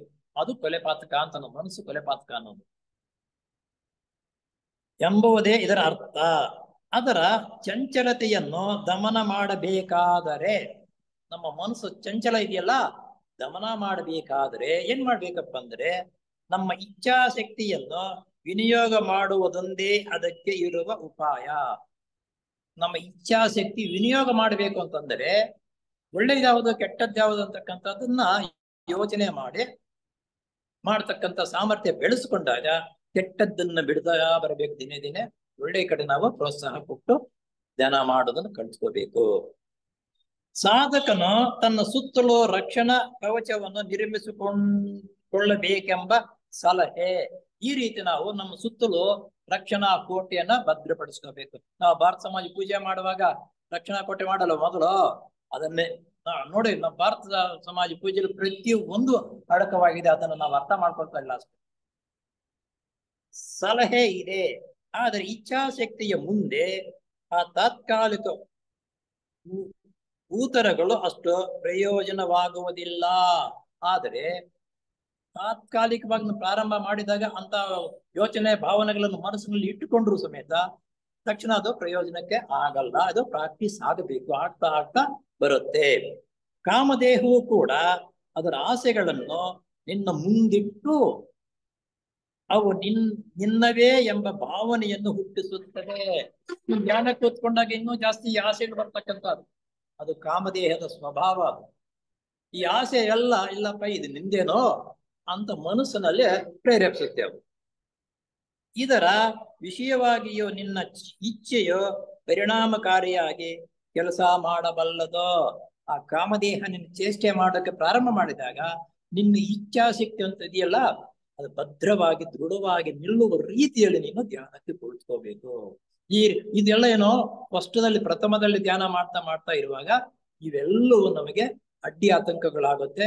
ನಾವು ಧ್ಯಾನ ಮಾಡೋದಕ್ಕೆ ತುಂಬಾ ಕಷ್ಟವಾಗುತ್ತದೆ. ಇಚ್ಛಾಶಕ್ತಿಯ ಬೆಳವಣಿಗೆಗೆ ಮಿತಿ ಎಂಬುವುದೇ ಇಲ್ಲ. ಇಚ್ಛಾಶಕ್ತಿ ಬೆಳವಣಿಗೆಗೆ ಮಿತಿ ಇಲ್ಲ, ಇಷ್ಟೇ ಅನ್ನೋದು ಮಿತಿಯೇ ಇಲ್ಲ. ಸ್ಥೂಲ ದೇಹಕ್ಕೆ ಸಂಬಂಧಪಟ್ಟ ಶಕ್ತಿಗಳಿಗೆ ಒಂದು ಎಲ್ಲೆ ಇರುತ್ತದೆ. ಸ್ಥೂಲ ದೇಹದ ಸಂಬಂಧಪಟ್ಟ ಎಲ್ಲೆ ಅಂತಂದ್ರೆ ಬೌಂಡ್ರಿ ಇಷ್ಟಕ್ಕೆ ಇರುತ್ತೆ ಅಂತ ಅನ್ನೋದು ಸ್ಥೂಲ ದೇಹಕ್ಕೆ. ಈಗ ಒಂದು ಸ್ವಲ್ಪ ಹೇಳ್ಬೇಕಂದ್ರೆ ನಮ್ ಕಣ್ಣನ ನೋಟ ಇಷ್ಟೇ, ಇಷ್ಟು ದೂರನೇ ಕಾಣಿಸುತ್ತೆ, ಬೌಂಡ್ರಿ ಅದು ಅಷ್ಟಕ್ಕೆ. ನಾವು ಒಂದು ವ್ಯವಸಾಯ ಮಾಡುವಾಗ ಅಥವಾ ನಾವು ಉದ್ಯೋಗದಲ್ಲಿ ಇರುವಾಗ ನಮ್ಮ ಸಂಪಾದನೆ ಇಷ್ಟೇ ಇದೆ ಅಂತ ಹೇಳ್ಬೋದು, ಅದು ಬೌಂಡ್ರಿ.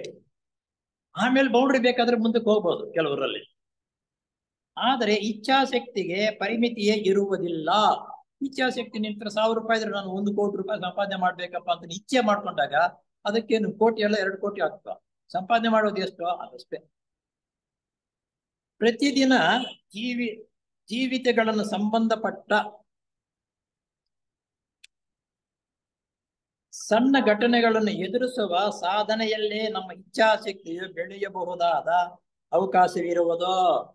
ನಮಗೆ ಪ್ರತಿನಿತ್ಯ ಬರತಕ್ಕಂಥ ಘಟನೆಗಳಿದೆ ನೋಡಿ, ಆ ಘಟನೆಗಳ ಮುಖಾಂತರವೇ ನಮ್ಮ ಇಚ್ಛಾಶಕ್ತಿ ಬೆಳವಣಿಗೆ ಆಗ್ತದೆ. ಇದು ಹೇಗೆ ಘಟನೆಗಳು? ಯಾವುದೋ ಒಂದು ಮಾಡಬಾರದು ಕೆಲಸ ಮಾಡಿ ನಮ್ಮ ಹತ್ರಕ್ಕೆ ಒಬ್ಬನು ಬರ್ತಾನೆ, ಅವನು ಯಾವ ರೀತಿಯಲ್ಲಿ ದಂಡಿಸಬೇಕು ಅಂತಕ್ಕಂಥದ್ದು ನಮ್ಮ ಇಚ್ಛಾಶಕ್ತಿ ಈ ರೀತಿ ಮಾತನಾಡು, ಹೀಗೆ ಕೇಳು ಅಂತಕ್ಕಂಥದ್ದು ಆಗುತ್ತೆ. ನೀನು ಬೇರೆ ಅವನು ತಪ್ಪು ಮಾಡಿದ ಬೇರೆಯವರು ಮಾಡ್ತಾ ಇರುವಾಗ ಅವೆಲ್ಲ ನೋಡಿ, ನೋಡಪ್ಪ ಅವನು ಒಂದು ತಪ್ಪು ಮಾಡಿದ್ರಿಂದ ಎಷ್ಟು ಜನರ ಹತ್ರ ಹೀನಾಯವಾಗಿ ಅನಿಸ್ಕೋಬೇಕಾಗಿ ಬಂತು, ಇಂಥ ತಪ್ಪುಗಳು ಮಾಡಬಾರದು ಅಂತಕ್ಕಂಥದ್ದು ನಿನ್ನಲ್ಲಿ ಅವನಿಗಿಂತ ಜಾಸ್ತಿಯಾಗಿ ಬೆಳವಣಿಗೆ ಆಗುತ್ತದೆ. ಅವಕಾಶವಿರುವುದು ನಮ್ಮದೊಂದು ಸುಯೋಗ. ಆ ರೀತಿ ಜನರು ಬರತಕ್ಕಂಥದ್ದು, ಅವುಗಳೆಲ್ಲ ನೋಡ್ತಕ್ಕಂಥದ್ದು, ನೋಡಿ ನಾವು ಅರ್ಥೈಸಿಕೊಂಡು ಅದರಂತೆ ಜೀವನ ನಡೆಸ್ತಕ್ಕಂಥದ್ದು, ಅದೊಂದು ನಮಗೊಂದು ಸುಯೋಗ. ನೋಡಿ, ಬೇರೆಯವ್ರು ಜಗಳ ಆಡ್ಕೊಳ್ತಾ ಇರ್ತಕ್ಕಂಥದ್ದು ನೋಡ್ತಕ್ಕಂಥದ್ದು, ಬೇರೆಯವ್ರ ಬುದ್ಧಿವಾದ ಹೇಳ್ತಕ್ಕಂಥದ್ದು ಅಂತವ್ರು ನಮ್ಮ ಹತ್ರಕ್ಕೆ ಬಂದ್ರೆ ಅದೊಂದು ಸುಯೋಗವಂತೆ ನಮಗೆ. ನಾವು ಜಂಬ ಪಡಬಾರ್ದಾಗುವಾಗ ನೋಡಿದ್ರ ನನ್ನ ಹತ್ರಕ್ಕೆ ಬಂದವನು ಅಂತ, ಅದು ತಪ್ಪು. ನಮ್ಮದೊಂದು ಸುಯೋಗ. ಇದಕ್ಕಿಂತ ಉನ್ನತವಾದ ಸಾಧನವಿಲ್ಲ. ನಾವು ಸಾಧನೆ ಮಾಡಬೇಕಾದ್ರೆ ಇಂಥವೆಲ್ಲವನ್ನು ನಾವು ನಿಗ್ರಹಿಸಿಕೊಂಡು ಉತ್ತಮ ರೀತಿಯಲ್ಲಿ ಬೇರೆಯವನಿಗೂ ಸಮೇತ ಅವನ ಕಷ್ಟವನ್ನು ನೋಡಿ, ಕಷ್ಟ ಯಾವ ರೀತಿ ಯಾಕೆ ಬಂತ ಅವನಿಗೆ ಅನ್ನೋದು ಅವನಿಂದ ಅನುಭವ ಆಗುತ್ತಾ. ಸುಖ ಜೀವನ ನಡೆಸಬೇಕಾದ್ರೆ ಯಾವ ರೀತಿ ಸುಖ ಜೀವನ ನಡೆಸ್ತಾ ಇದ್ದಾನೆ ಅಂತ ಅನ್ನೋದು ನಾವು ಮಾಡದೇ ಹೋದ್ರು ಅವನಿಂದ ನಮ್ಗೆ ಅನುಭವ ಆಗತ್ತಾ. ಆದ್ದರಿಂದ ಇದು ನೀಗೊಂದು ಸುಯೋಗ. ಒಂದೊಂದು ವಿಶೇಷ ಸಂದರ್ಭದಲ್ಲಿ ಅನೇಕ ಜನರ ಗುಂಪನ್ನು ಎದುರಿಸಿ ಪ್ರಾಣವನ್ನು ಕೊಡಲು ಸಿದ್ಧವಾಗುವುದು ಸುಲಭ. ಈ ಹುರಿದುಂಬಿಸ್ತಾರೆ ಜನರನ್ನ, ಹುರಿದುಂಬಿಸ್ಬಿಟ್ಟು ಅದಂಗೆ ಇದು ಹಿಂಗಾಗತ್ತೆ, ಈ ಕೆಲಸ ನೀನು ಮಾಡಿಬಿಟ್ರೆ ದೇವರು ನಿನ್ನ ಹೂವಿನಾರ ಹಾಕ್ತಾರೆ, ಆ ಕಡೆ ಹಿಂಗೆ ಹೋಗ್ತೇವೆ ಮಾಡ್ತಾರೆ ಅಂತ ಹುರಿದುಂಬಿಸಿದವಾಗ ಅವನು ಪ್ರಾಣ ತೆಗೆದುಕೊಳ್ಳುವುದಕ್ಕಾಗಿ ಹೊರಟಾಗ್ತಾನೆ. ಇವಾಗ ನಾವು ಸೂಸೈಡ್ ಬಾಂಬರ್ ಹಾಕೊಳ್ತಕ್ಕಂಥ ಇದೆಲ್ಲ ಅದೇ ಆಗಿರ್ತಕ್ಕಂಥದ್ದು. ಇವು ಅದು ಆ ರೀತಿ ಸೂಸೈಡ್ ಮಾಡ್ಕೊಳ್ತಕ್ಕಂಥದ್ದೇ ಸಲೀಸು. ಆದರೆ ಪ್ರಾಣವನ್ನು ಕೊಡಲು ಸಿದ್ಧವಾಗುವುದು ಸುಲಭ. ಆ ರೀತಿ ಅಂತವರಿಗೆ ಸುಲಭ ಪ್ರಾಣ ಕೊಡೋದು. ನಿನ್ನೊಬ್ಬನ ಪ್ರಾಣ ಹೋದ್ರೆ ಇಷ್ಟು ಜನ ಅವರು ಸಾಯ್ತಾರೆ, ನಿನ್ಗೆ ಅಷ್ಟೊಂದು ಸ್ವರ್ಗಲೋಕದಲ್ಲಿ ಸುಖ ಸಿಗುತ್ತೆ ಅಂತ ಹೇಳಿದಾಗ ಅವನು ಉರಿದುಂಬಿ ಸೀದಾಗ ಅವನಂತ ಕೆಲಸ ಮಾಡ್ತಾನೆ. ಅಂತವರು ಪ್ರಾಣ ತೆಗೆದುಕೊಳ್ಳೋದು ಸುಲಭ. ಪ್ರತಿದಿನವೂ ಪ್ರತಿ ಗಳಿಗೆಯಲ್ಲಿ ಒಂದೇ ವಿಧವಾದ ಜನರೊಡನೆ ಬೇಸರವಿಲ್ಲದೆ ನಡೆದುಕೊಂಡು ತನ್ನ ಸಂಯಮವನ್ನು ಬೆಳೆಸಿಕೊಳ್ಳುವುದು ತುಂಬಾ ಕಷ್ಟ ಸಾಧ್ಯ. ನೋಡಿ ಇಲ್ಲಿ ಪ್ರತಿದಿನ ಒಂದೇ ರೀತಿಯಲ್ಲಿರ್ತಕ್ಕಂಥ ಜನರ ಗುಂಪಿನಲ್ಲಿ ಇದ್ದು ತನ್ನ ಕಾಲಹರಣೆ ಮಾಡ್ಕೊಳ್ತಕ್ಕಂಥದ್ದು ತುಂಬಾ ಕಷ್ಟವಂತೆ. ಇದು ಎರಡು ರೀತಿಯಲ್ಲಿ ಆಗುತ್ತೆ. ಕೆಲವರಿಗೂ ಕಷ್ಟವಾಗುತ್ತೆ, ಕೆಲವರಿಗಂತೂ ಕಷ್ಟವಾಗಲ್ಲ. ಆದ್ರೆ ಪ್ರತಿನಿತ್ಯ ನಾವು ಒಂದೇ ಕಡೆ ಒಂದೇ ಜನ ಒಂದೇ ರೀತಿ ಇರುವಾಗ ಮಾತು ಯಾವುದೋ ಒಂದು ವ್ಯವಸ್ಥೆ ರೀತಿಯಲ್ಲಿ ಅದಕ್ಕೆ ವಿರುದ್ಧವಾಗಿರ್ತಕ್ಕಂಥದ್ದಾಗಲಿ ಅಥವಾ ಹೊಗಳಿಕೆ ಆದ್ರೆ ಎರಡರಲ್ಲೊಂದು ಆಗಲೇ ಆಗೋದು. ಆದರೆ ನಿನ್ನ ಇಚ್ಛಾಶಕ್ತಿಯನ್ನು ಬೆಳೆಸಿಕೊಳ್ಳುವ ಪ್ರಯತ್ನದಲ್ಲಿ ಇತರರಿಗೆ ತೊಂದರೆಯಾಗದಂತೆ ಎಚ್ಚರಿಕೆಯಿಂದ ನೋಡಿಕೋ. ನಿನ್ನ ಇಚ್ಛಾಶಕ್ತಿ ಬೆಳೆಸ್ಕೊಳ್ಳುವುದಕ್ಕಾಗಿ ಬೇರೆಯವ್ರಿಗೆ ತೊಂದರೆ ಕೊಡಬಾರ್ದು. ಆ ಬೇರೆಯವರಿಗೆ ತೊಂದರೆ ಕೊಡದಿರ ನಿನ್ನ ಜೀವನವನ್ನು ನಡೆಸುವುದನ್ನು ನೀನು ಕಲಿತುಕೋ. ಇವೆಲ್ಲ ಧ್ಯಾನ ಮಾಡುವಾಗ ಇವೆಲ್ಲ ಪ್ರಾಕ್ಟೀಸ್ ತಗೋಬೇಕು. ಇವುಗಳ ಮುಖಾಂತರ ನಾವು ಜೀರ್ಣಿಸ್ಕೊಂಡಾಗ ಧ್ಯಾನ ಮಾಡೋದು ಸುಲಭ ಆಗುತ್ತೆ ಅನ್ನೋದು ಇವೆಲ್ಲ ವರ್ಣನೆ ಹೇಳ್ತಾ ಇರೋದು. ಕೆಲವು ಸಂದರ್ಭಗಳಲ್ಲಿ ಥಿಯಾಸಫಿ ಕೆಲಸಗಾರರು ಮನೆ ಬಿಟ್ಟು ಸ್ನೇಹಿತನನ್ನು ತೊರೆದು ಮತ್ತು ಅನೇಕ ಕಷ್ಟಗಳನ್ನು ಎದುರಿಸುವಂತಹ ಥಿಯಾಸಫಿ ಕೆಲಸಗಳಲ್ಲಿ ತೊಡಗುತ್ತಾರೆ. ಕೆಲವು ಸಂದರ್ಭಗಳಲ್ಲಿ ಮನೆ ಬಿಟ್ಟು ಆಚೆ ಕಡೆ ಎಲ್ಲೋ ಹೋಗಿ ಥಿಯಾಸಫಿ ಸ್ನೇಹಿತರ ಜೊತೆಗೆ ಸಂಪರ್ಕ ಬೆಳೆಸ್ಕೊಂಡು ಹೋಗ್ತಾ ಇರ್ತಾರೆ. ಇದು ಆಗ್ತಾ ಇರ್ತಾರೆ. ಅಂತವರಿಗೆ ಯಾವ ಕರ್ತವ್ಯ ಬಂಧನವೂ ಇಲ್ಲದಿದ್ದರೆ ಹಾಗೆ ಮಾಡುವುದು ಉಚಿತ. ಕರ್ತವ್ಯ ಬಂಧನ ಅಂತಂದ್ರೆ ಏನು? ನಾವು ಮನೆಯಲ್ಲಿ ಇದ್ದುಕೊಂಡು ಸಂಸಾರದಲ್ಲಿ ಇದ್ದುಕೊಂಡು ಸಂಸಾರದ ಆಗು ಹೋಗುಗಳೆಲ್ಲ ಪೂರ್ಣವಾಗಿ ಜವಾಬ್ದಾರಿ ಇಲ್ಲದೆ ಇರುವಾಗ ನೀನಂತ ತ್ಯಾಗ ಮಾಡು, ಹೋಗು. ಆದರೆ ತಾನು ರಕ್ಷಿಸಬೇಕಾದ ಕುಟುಂಬ ವರ್ಗದವರನ್ನು ಬಿಟ್ಟು ತನ್ನ ಕರ್ತವ್ಯವನ್ನು ಅಸಡ್ಡೆ ಮಾಡಿ ಉನ್ನತವಾದ ಸದುದ್ದೇಶಕ್ಕಾಗಿ ಆ ರೀತಿ ಮಾಡುವುದು ಸಂಗತವಲ್ಲ. ಮನೆ ಮಾಟ ವ್ಯವಹಾರ ಬೇಕಾದಷ್ಟಿದೆ, ಇದೇ ಕೊಳ್ಳೆ ಹೋಗ್ತಾ ಇದೆ ಮನೆ. ಅದನ್ನು ಬಿಟ್ಟು ನೀನು ಸಂಘ ಸಂಭಾರಗಳಲ್ಲಿ ಎಲ್ಲಾ ಕಡೆ ಓಡಾಡ್ತಕ್ಕಂಥದ್ದು ತಿರುಗಾಡ್ತಕ್ಕಂಥದ್ದು ಸರಿಯಲ್ಲ. ಅದು ನಾನು ಅದು ಸರಿಯಲ್ಲ ಅಂತಂದ್ರೆ ನೀನು ಮನೆಯಲ್ಲೇ ಬೇಕಾದಷ್ಟು ವ್ಯವಸ್ಥೆ ಇದೆ, ಮಾಡ್ಬೇಕಂತ ಕರ್ತವ್ಯ ಬೇಕಾದಷ್ಟಿದೆ, ಅದು ಬಿಟ್ಟಿಲ್ಲ ಅಂದ್ರೆ ಅಲ್ಲಿ ಕ್ಯಾಂಪ್ಗಳು ನಡೀತಾ ಇದೆ, ಅದು ನಡೀತಾ ಇದೆ, ಇದು ನಡೀತಾ ಇದೆ ಅಂತ ಹೋಗುವುದು ಅಂತಕ್ಕಂಥದ್ದು ಏನು ಇಲ್ಲ. ಅದು ಸರಿಯಲ್ಲ. ಉದ್ದೇಶಪೂರ್ವಕವಾದ ದೃಢವಾದ ಧ್ಯಾನದ ಮೂಲಕ ನಮ್ಮ ಮೇಲ್ಮಟ್ಟದ ಉದ್ದೇಶಪೂರ್ವಕವಾದ ಧ್ಯಾನದ ಮುಖಾಂತರ ನಮ್ಮ ಮೇಲ್ಮಟ್ಟದ ಮತ್ತು ಮನೋದೇಹಗಳಲ್ಲಿನ ಕೆಳಮಟ್ಟದ ಯೋಚನೆ ಮತ್ತು ಭಾವನೆಗಳಿಗೆ ಹೂಗೊಡತಕ್ಕ ಪ್ರಕೃತಿಯ ಅಣುಗಳನ್ನು ಹೊರದೂಡೆ ಆ ಸ್ಥಾನದಲ್ಲಿ ಮೇಲ್ಮಟ್ಟದ ಯೋಚನೆಗಳು ಭಾವನೆಗಳು ಸಮಶ್ರುತಿ ಉಳ್ಳ ಸಾತ್ವಿಕ ಗುಣಗಳನ್ನು ಆಕರಿಸಿ. ಇಲ್ಲಿ ಒಂದು ಪಾಯಿಂಟ್ ಬಂತು. ಧ್ಯಾನ ಯಾತಕ್ಕೆ ಮಾಡ್ಬೇಕು? ನಮ್ಮ ಲೋಕಗಳಲ್ಲಿ ಅಥವಾ ನಮ್ಮ ದೇಹದಲ್ಲಿ 3 ಲೋಕಗಳು ಸಾಧಾರಣವಾಗಿ ನಮ್ಗೆ ಈಗ ಪ್ರೆಸೆಂಟ್. ಕೆಳ ಮನಸ್ಸು ಅಥವಾ ಕೆಳಗಿನ ಲೋಕಗಳಲ್ಲಿ, ಕಾಮಲೋಕದಲ್ಲಿ ಕೆಳಗಿನದು, ಮನೋಲೋಕದಲ್ಲಿ ಕೆಳಗಿನವು, ಇವು ಕೆಟ್ಟ ಭಾವನೆಗಳಿಗೂ ನಮ್ಮನ್ನು ಪ್ರೇರೇಪಿಸುತ್ತೇವೆ. ಯಾವಾಗ ಅವು ಪ್ರೇರೇಪಿಸಿದ್ರೆ ಅದಕ್ಕೆ ನಾವು ಶರಣಾಗ್ತೀವಿ, ಆವಾಗ ಅದು ಹೇಳಿದಂತೆ ನಾವು ಕುಳಿತೀವಿ. ಈ ಧ್ಯಾನ ಕೂತ್ಕೊಂಡಾಗ ಅಂತಹ ಆ ಅಣುಗಳು ನಮ್ಮ ದೇಹದ ಸುತ್ತಲೂ ಸೇರಿಕೊಂಡು ನಾವೇನೋ ಕೆಟ್ಟ ಕೆಲಸಗಳು ಮಾಡುವುದಕ್ಕೆ ಪ್ರೇರಣೆ ಮಾಡುತ್ತೆ. ಯಾರಾದ್ರೂ ಉತ್ತೇಜನ ಕೊಟ್ಟರೆ ಅಂತ ಅಣುಗಳು ನಿನ್ನಲ್ಲಿ ಜಾಸ್ತಿ ಇದ್ದರೆ ಆ ಕೆಳಲೋಕಗಳ ಅಣುಗಳು ನಿನ್ನಲ್ಲಿ ದೇಹದಲ್ಲಿ ಸೇರ್ಕೊಂಡು ಸಾವಿರಾರಲ್ಲ ಕೋಟ್ಯಾಂತರ ಅಣುಗಳ ಮುಖಾಂತರ ನಮ್ಮ ದೇಹವಾಗಿರೋದು. ಆ ಅಣುಗಳು ಒಳ್ಳೆಯ ಅಣುಗಳು ಇರುತ್ತೆ, ಕೆಟ್ಟ ಅಣುಗಳು ಇರುತ್ತೆ. ಕೆಳಮಟ್ಟದ ಅಣುಗಳು ನಮ್ಮನ್ನು ಸೇರಿಕೊಂಡಾಗ ಕೆಟ್ಟ ಬುದ್ಧಿ ಕೆಟ್ಟ ಕೆಲಸಗಳು ಮಾಡ್ತೀವಿ. ಆದುದರಿಂದ ಆ ಕೆಟ್ಟ ಯೋಚನೆಗಳು ಬರತಕ್ಕಂತ ಆ ಅಣುಗಳಿದೆಯಲ್ಲ, ಕೆಳಮಟ್ಟದ ಅಣುಗಳು ದೇಹದ್ದು, ಅವು ರಿಮೂವ್ ಮಾಡ್ಬೇಕು. ನಾವು ನಮ್ಮ ದೇಹದಿಂದ ಆಚೆ ಕಳಿಸ್ಬೇಕು. ನಮ್ಮ ದೇಹದಿಂದ ಆಚೆ ಕಳಿಸಬೇಕಾದರೆ ಅದಕ್ಕೆ ಬಹಳ ಮುಖ್ಯವಾಗಿರ್ತಕ್ಕಂಥದ್ದು ಧ್ಯಾನವೇ ಮುಖ್ಯ. ಆ ರೀತಿ ಆಕರಿಸಿ ಆ ದೇಹಗಳನ್ನು ಪರಿವರ್ತಿಸಬಹುದು. ಅವನ್ನ ಪ್ರತಿನಿತ್ಯ ನಾವು ಇನ್ನ ಈ 3 ಹಂತಗಳಲ್ಲಿ ಧ್ಯಾನ ಮಾಡ್ತಾ ಇದ್ದು ಆ ಭಗವಂತನನ್ನು ನೆನೆಸಿಕೊಂಡು ಅವಾಗ ಏನಾಗತ್ತಂದ್ರೆ ಇದೇ ಮಾಡ್ತಾ ಇದ್ರೆ ಆ ಕೆಟ್ಟ ಲೋಕದಲ್ಲಿ ಬಂದಿರತಕ್ಕಂಥ ಇದೆಯಲ್ಲ ದೇಹಗಳಲ್ಲಿ ಕೆಟ್ಟ ಅಣುಗಳು ಅವು ತಡ್ಕೊಳ್ಳಕ್ಕಾಗಲ್ಲ. ಅವು ಸಡಿಲವಾಗಿ ಹೊರಟು ಅವು ಯಾವಾಗ ಹೋಯ್ತೋ ಉತ್ತಮವಾಗಿರ್ತಕ್ಕಂಥ ಅಣುಗಳು ನಮ್ಮ ದೇಹದಲ್ಲಿ ಪ್ರವೇಶ ಮಾಡಿ ಸುತ್ತಲೂ ಸೇರಿಕೊಳ್ಳುತ್ತೆ. ಆಗ ಏನಾಗುತ್ತೆ, ನಮ್ಮ ಧ್ಯಾನ ದಿನೇ ಪ್ರಬಲವಾಗುತ್ತೆ. ನಮಗೆ ಹುಮ್ಮಸ್ಸು ಹುರುಪು ಬರುತ್ತೆ. ಧ್ಯಾನ ಮಾಡ್ತಾ ಇದ್ರೆ ಇಷ್ಟೊತ್ತಾಯ್ತಾ ಅಂತ ಅನ್ಸುತ್ತೆ.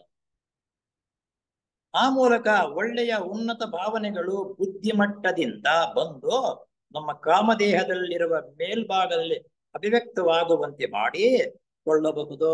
ಈ ರೀತಿ ಪ್ರತಿನಿತ್ಯ ನಾವು ಧ್ಯಾನ ಮಾಡೋದ್ರಿಂದ ಕೆಳಮಟ್ಟದ ಅಣುಗಳು ಹೊರದುಂಬಿಸಿ ಓಡಿಸಿ ಮೇಲ್ಮಟ್ಟದಲ್ಲಿರ್ತಕ್ಕಂಥ ಅಣುಗಳು ನಮ್ಮ ದೇಹದ ಸುತ್ತಲೂ ಅವು ಒಂದಕ್ಕೊಂದು ಸೇರಿಕೊಂಡು ಉತ್ತಮ ಮನಸ್ಸು ಆ ಮನುಷ್ಯನಲ್ಲಿ ಉತ್ತಮವಾಗಿರ್ತಕ್ಕಂಥ ಪ್ರಕಾಶಮಯವಾಗಿರತಕ್ಕಂತಹ ದೇಹವೂ ಸಮೇತ ಕಾಣಿಸುತ್ತೆ.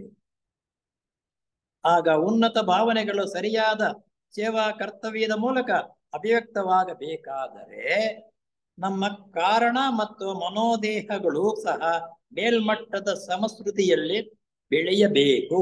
ಯಾವಾಗ ಇವು ಕೆಳಮಟ್ಟದ ಅಣುಗಳು ಹೊರಟೋಗಿ ಮೇಲ್ಮಟ್ಟದ ಅಣುಗಳು ಬಂದರೆ ನಮಗೆ ಯಾವುದಾದ್ರು ಕಾರಣ ದೇಹ ಮನೋದೇಹಗಳು ಸಹ ಮೇಲ್ಮಟ್ಟದ ಸಮಶ್ರುತಿಯಲ್ಲಿ ಬೆಳೆಯಬೇಕು. ಆವಾಗ ಮೇಲ್ಮಟ್ಟದ ಸಮಶ್ರುತಿಯಲ್ಲಿಯೂ ಬೆಳವಣಿಗೆ ಆಗುತ್ತೆ. ಸಮಶ್ರುತಿ ಅಂತಂದ್ರೆ ಇದೊಂದು ಜ್ಞಾಪಕ ಬರ್ತದೆ. ನಮ್ದು ಬುದ್ಧಿ ಮನಸ್ಸು ಅಂತ ಅನ್ನೋದು ಸಮ ರೀತಿಯಲ್ಲಿ ಬೆಳವಣಿಗೆ ಆದ್ರೆ ಈ ಅನ್ಯಾಯಗಳಾಗಲ್ಲ. ಏನಾಗ್ತಾ ಇದೆ ಅಂದ್ರೆ ನಮ್ಮ ಬುದ್ಧಿ ಇದೆಯಲ್ಲ ಬೆಳವಣಿಗೆ ಕಡಿಮೆ ಆಗಿದೆ, ಮನಸ್ಸು ವಿಪರೀತ ಬೆಳವಣಿಗೆ ಆಗ್ತಾ ಇದೆ. ಆದ್ರಿಂದ ಈ ಮಾಡಬಾರದ ಕೆಲಸಗಳೆಲ್ಲ ಮಾಡ್ತಾ ಇರೋದು. ಬುದ್ಧಿ ಬೆಳವಣಿಗೆ ಆದ್ರೆ ಕೆಟ್ಟ ಕೆಲಸ ಮಾಡಬೇಡ ಅಂತ ನೀನು ಸೂಚನೆ ಕೊಡುತ್ತೆ. ಅದು ಬೆಳವಣಿಗೆ ಇಲ್ಲ. ಆದ್ರಿಂದ ಸಮಶ್ರುತಿಯಾಗಿ ನಾವು ಬೆಳವಿಸ್ಕೋಬೇಕಾದ್ರೆ ಈ ರೀತಿ ನಾವು ಧ್ಯಾನ ಮಾಡಿದಾಗ ಎರಡು ಸಮ ರೀತಿಯಲ್ಲಿ ಬೆಳವಣಿಗೆ ಆಗುತ್ತದೆ ಅಂತಾರೆ. ಇಲ್ಲದಿದ್ದರೆ ನಮ್ಮ ರಾಗಭಾವನೆಗಳನ್ನು ಸದುಪಯೋಗ ಮಾಡಬಲ್ಲ ಉಚಿತವಾದ ವಿವೇಚನೆಯೋ ನಮಗೆ ಮೂಡುವುದಿಲ್ಲ. ಈ ರೀತಿ ಇದ್ದರೆ ನಮ್ಮ ರಾಗಭಾವನೆಗಳು ಉತ್ತಮವಾಗಿರ್ತಕ್ಕಂಥ ಕೆಲಸಗಳು ಮಾಡುವುದಕ್ಕಾಗೂ ಒಂದು ರಾಗಭಾವನೆ ಬರಬೇಕು. ಅದು ಬರುವುದಿಲ್ಲ. ಉತ್ತಮ ಕೆಲಸ ಮಾಡುವುದಕ್ಕೆ ನಾವು ಉಚಿತ ರೀತಿಯಲ್ಲಿ ನಡ್ಕೊಳ್ಳೋದಕ್ಕೆ ಸಾಧ್ಯವಿಲ್ಲದಿರ ಹೋಗುವುದಕ್ಕೆ ನಮ್ಗೆ ಇದೇ ಕಾರಣ. ಉನ್ನತ ಮಟ್ಟದ ಭಾವನೆಗಳಿಗೆ ಜೊತೆಗೆ ಅವುಗಳನ್ನು ಸರಿಯಾದ ಮಾರ್ಗದಲ್ಲಿ ವಿನಿಯೋಗ ಮಾಡಬಲ್ಲ ಅನುಭವ ಜ್ಞಾನವು ಮತ್ತು ಸ್ಥೈರ್ಯವು ಬೇಕಾಗುತ್ತದೆ. ಉತ್ತಮವಾಗಿರ್ತಕ್ಕಂಥ ಕೆಲಸ ಮಾಡಬೇಕಾದ್ರೆ ನಮಗೆ ಅನುಭವವು ಸ್ಥೈರ್ಯ ಅವೆರಡೂ ಇದ್ದರೆ ಆ ಕೆಲಸ ಮಾಡಬಹುದು. ಇವೆರಡು ಇಲ್ಲ ಅಂತಂದ್ರೆ ಮಾಡಕ್ಕೆ ಆಗಲ್ಲ. ರಾಗ ಭಾವನೆಗಳು ಉತ್ಸಾಹಕರವಾದರೆ ಅವುಗಳನ್ನು ಸರಿಯಾದ ಮಾರ್ಗದಲ್ಲಿ ಅಭಿವ್ಯಕ್ತಪಡಿಸುವಂತಹ ವಿವೇಚನೆಯು ಅವಶ್ಯಕ. ರಾಗಭಾವನೆಗಳು ಒಳ್ಳೆ ರಾಗಭಾವನೆಗಳು ಬಂದರೆ ಅವನ್ನು ವ್ಯಕ್ತಪಡಿಸುವುದಕ್ಕಾಗಿ ಉತ್ಸಾಹ. ನಾವು ಒಂದು ಕೆಲಸ ಮಾಡ್ತಾ ಇದ್ರೆ ಒಳ್ಳೆ ಕೆಲಸ ಮಾಡ್ತಾ ಇದ್ರೆ ನಾವು ಉತ್ಸಾಹ ಕೊಡಬೇಕು. ಚೆನ್ನಾಗಿದೆಯಾ, ಚೆನ್ನಾಗಿ ಮಾಡ್ತಾ ಇದೆಯಪ್ಪ ಈ ಕೆಲಸ, ನಾನು ಉತ್ತಮವಾಗಿದೆ ಅಂತ ಆ ಮನುಷ್ಯನಿಗೆ ಉತ್ಸಾಹ ಪಡಬೇಕು. ಆ ಉತ್ಸಾಹ ಸಿಕ್ಕಿದಾಗ ಇನ್ನು ಫಲವತ್ತವಾಗಿ ವ್ಯವಸ್ಥೆ ರೀತಿಯಲ್ಲ ಕೆಲಸ ಮಾಡುವುದಕ್ಕೆ ಒಂದು ಉತ್ಸಾಹ ಬಂದು ಉತ್ತಮ ರೀತಿಯಲ್ಲಿ ಮುಂದುವರಿಯುತ್ತಾನೆ. ಅನುಭವ ಜ್ಞಾನವೆಂದರೆ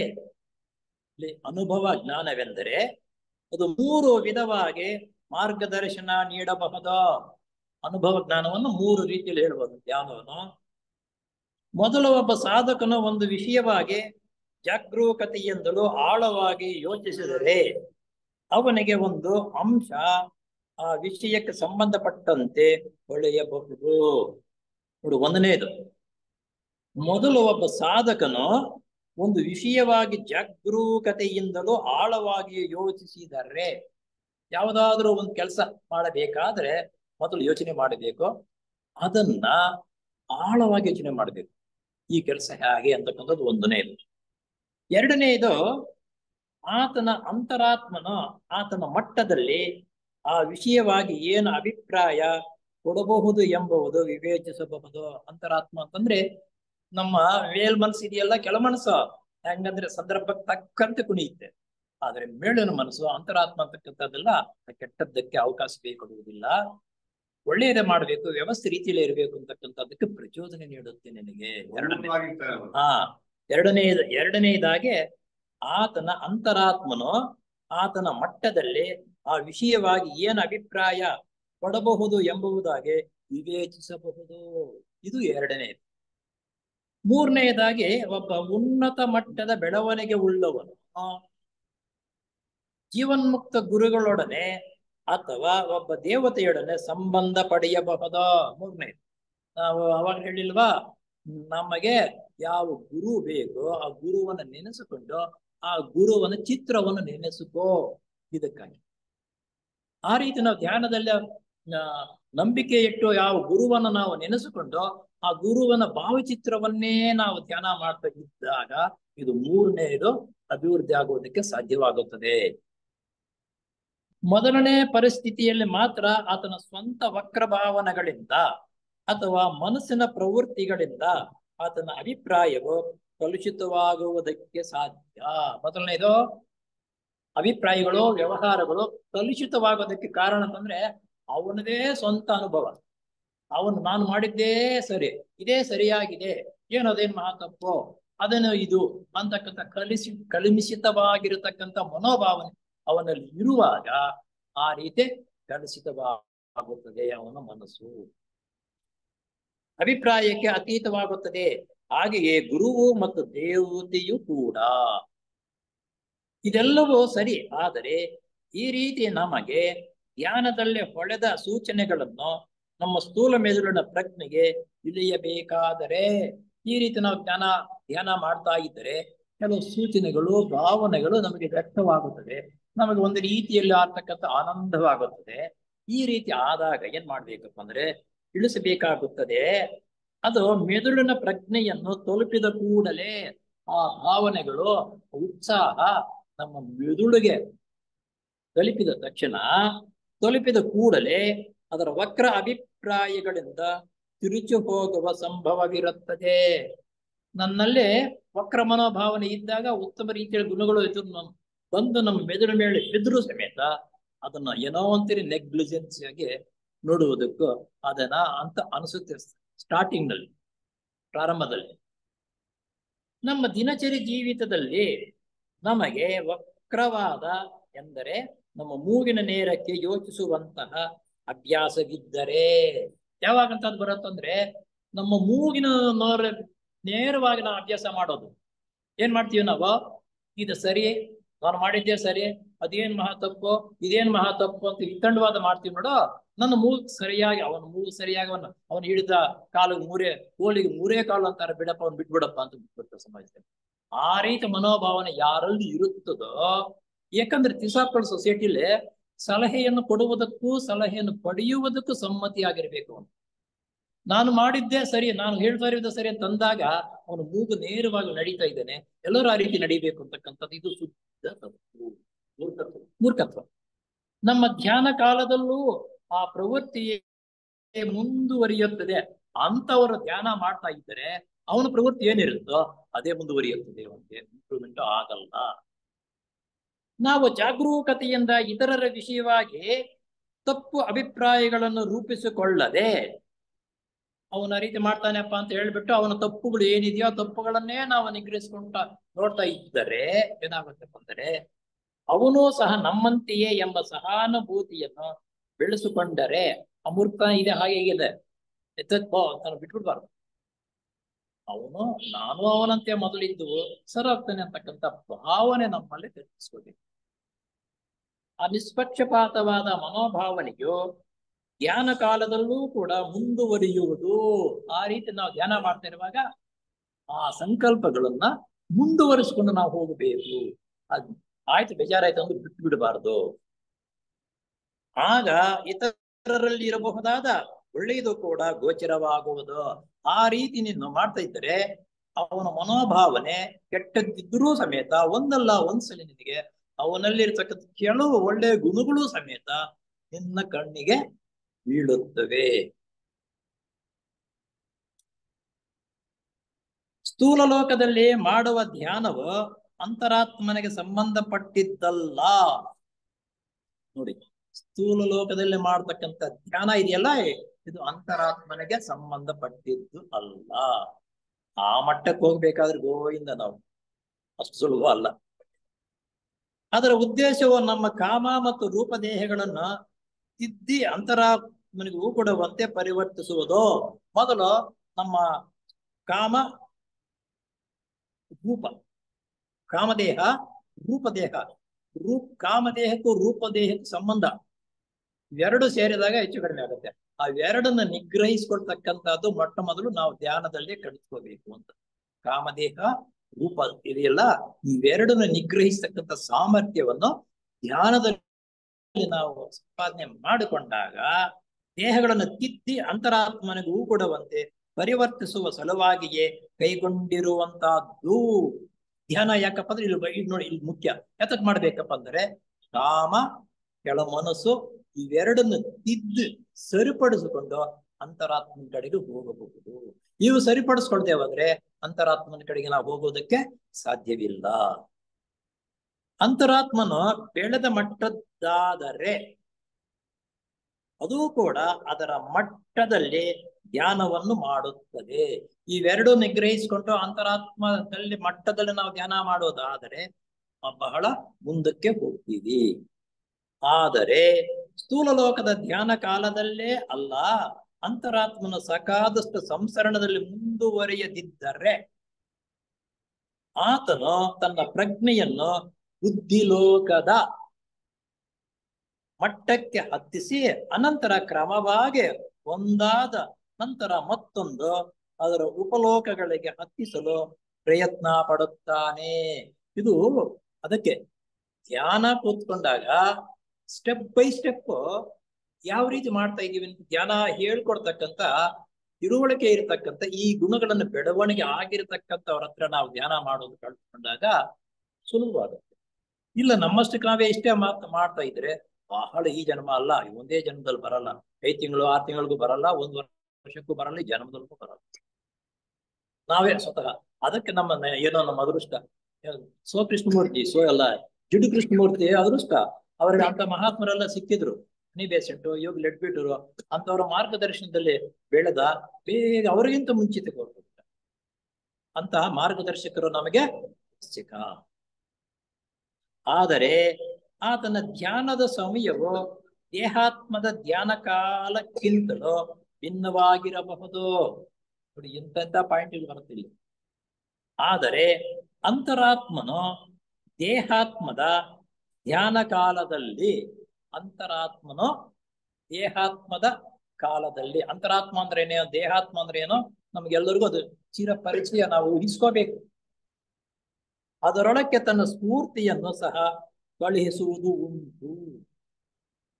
ದೇಹಾತ್ಮದಿಂದ ಮೊದಲು ಪ್ರಾರಂಭ ಮಾಡಿ ಅಂತರಾತ್ಮದಕ್ಕೆ ಹೋಗ್ತಕ್ಕಂಥದ್ದಕ್ಕೆ ಉತ್ತಮವಾಗಿರ್ತಕ್ಕಂಥ ಗುರುಗಳು, ಧ್ಯಾನ ಮಾಡ್ತಕ್ಕಂಥದ್ದು ರೀತಿ, ವ್ಯವಸ್ಥೆ, ನಮ್ಮ ಜೀವನ ಶೈಲಿ, ನಾವು ಮಾತನಾಡ್ತಕ್ಕಂಥ ಮಾತುಗಳು, ಅದೇ ಜೀವನ ಶೈಲಿ ಅಂದ್ರೆ ಮಾತು ಎಲ್ಲದಕ್ಕೂ ಸೇರ್ಪಡುತ್ತೆ. ನಾವು ತಿಂತಕ್ಕಂಥ ಆಹಾರ, ಆಮೇಲೆ ಆ ಸಂಪಾದನೆ ಮಾಡ್ತಕ್ಕಂಥದ್ದು ಅದರಲ್ಲಿ ಸೇರು. ಇವೆಲ್ಲವೂ ಆಗಬೇಕು. ತನ್ನ ಸ್ಫೂರ್ತಿಯನ್ನು ಸಹ ಕಳುಹಿಸುವುದು ಉಂಟು. ಯಾವಾಗ ಅಭಿವೃದ್ಧಿ ಆಗಬೇಕು ಅಂತಕ್ಕಂಥದ್ದು ನಮ್ಮ ದೇಹಾತ್ಮದಿಂದ ಅಂತರಾತ್ಮದ ಕಡೆ ನಾವು ಹೆಜ್ಜೆ ಇಟ್ಟು ಮುಂದಕ್ಕೆ ಹೋಗ್ತಾ ಇದ್ದೀವಿ ಅಂತಂದ್ರೆ ನಮ್ಮಷ್ಟಕ್ಕೆ ನಾವೇ ಅಯ್ಯೋ ನಾವು ಸಂಪಾದನೆ ಮಾಡ್ತಕ್ಕ ಅನ್ಯಾಯ ಸಂಪಾದನೆ ತಿನ್ನಬಾರದು, ಬೇರೆಯವರು ಕೊಟ್ಟಿದ್ದಕ್ಕೆ ನಾವು ಹೋಗಬಾರದು, ಸ್ವಂತ ದುಡಿಮೆ ಮಾಡಿ ಸಂಪಾದನೆ ಮಾಡಬೇಕು, ಅದರಲ್ಲಿ ಸಾತ್ವಿಕ ಆಹಾರವನ್ನೇ ನಾವು ಸೇವನೆ ಮಾಡಬೇಕು, ಬೇರೆಯವರಿಗೆ ನೋವಾಗುವ ರೀತಿಯಲ್ಲಿ ನಾವು ಮಾತನಾಡಬಾರದು. ಇವೆಲ್ಲ ದೇಹಾತ್ಮದಿಂದ ಅಂತರಾತ್ಮದ ಕಡೆಗೆ ನಾವು ಧ್ಯಾನ ಮಾಡುವುದಕ್ಕೆ ಫಲಕಾರಿಯಾದಾಗ ಈ ಗುಣಗಳು ಆಟೋಮೆಟಿಕ್ ಆಗಿ ನಮ್ಮಲ್ಲಿ ಬೆಳವಣಿಗೆ ಆಗಲೇ ಆಗುತ್ತೆ. ಇವನ್ನ ನಾವು ಸರಿಯಾಗಿ ಮಾಡಲಿಲ್ಲ ಅಂದ್ರೆ ಈ ಗುಣಗಳು ಬರಲ್ಲ. ಆಧ್ಯಾತ್ಮಿಕ ಶಕ್ತಿಗಳನ್ನು ಬೆಳೆಸಿಕೊಳ್ಳಬೇಕಾದರೆ ಚಿತ್ತ ವೃತ್ತಿಗಳನ್ನು ಸ್ವಾಧೀನಕ್ಕೆ ತೆಗೆದುಕೊಳ್ಳುವುದು ಅತ್ಯವಶ್ಯಕ.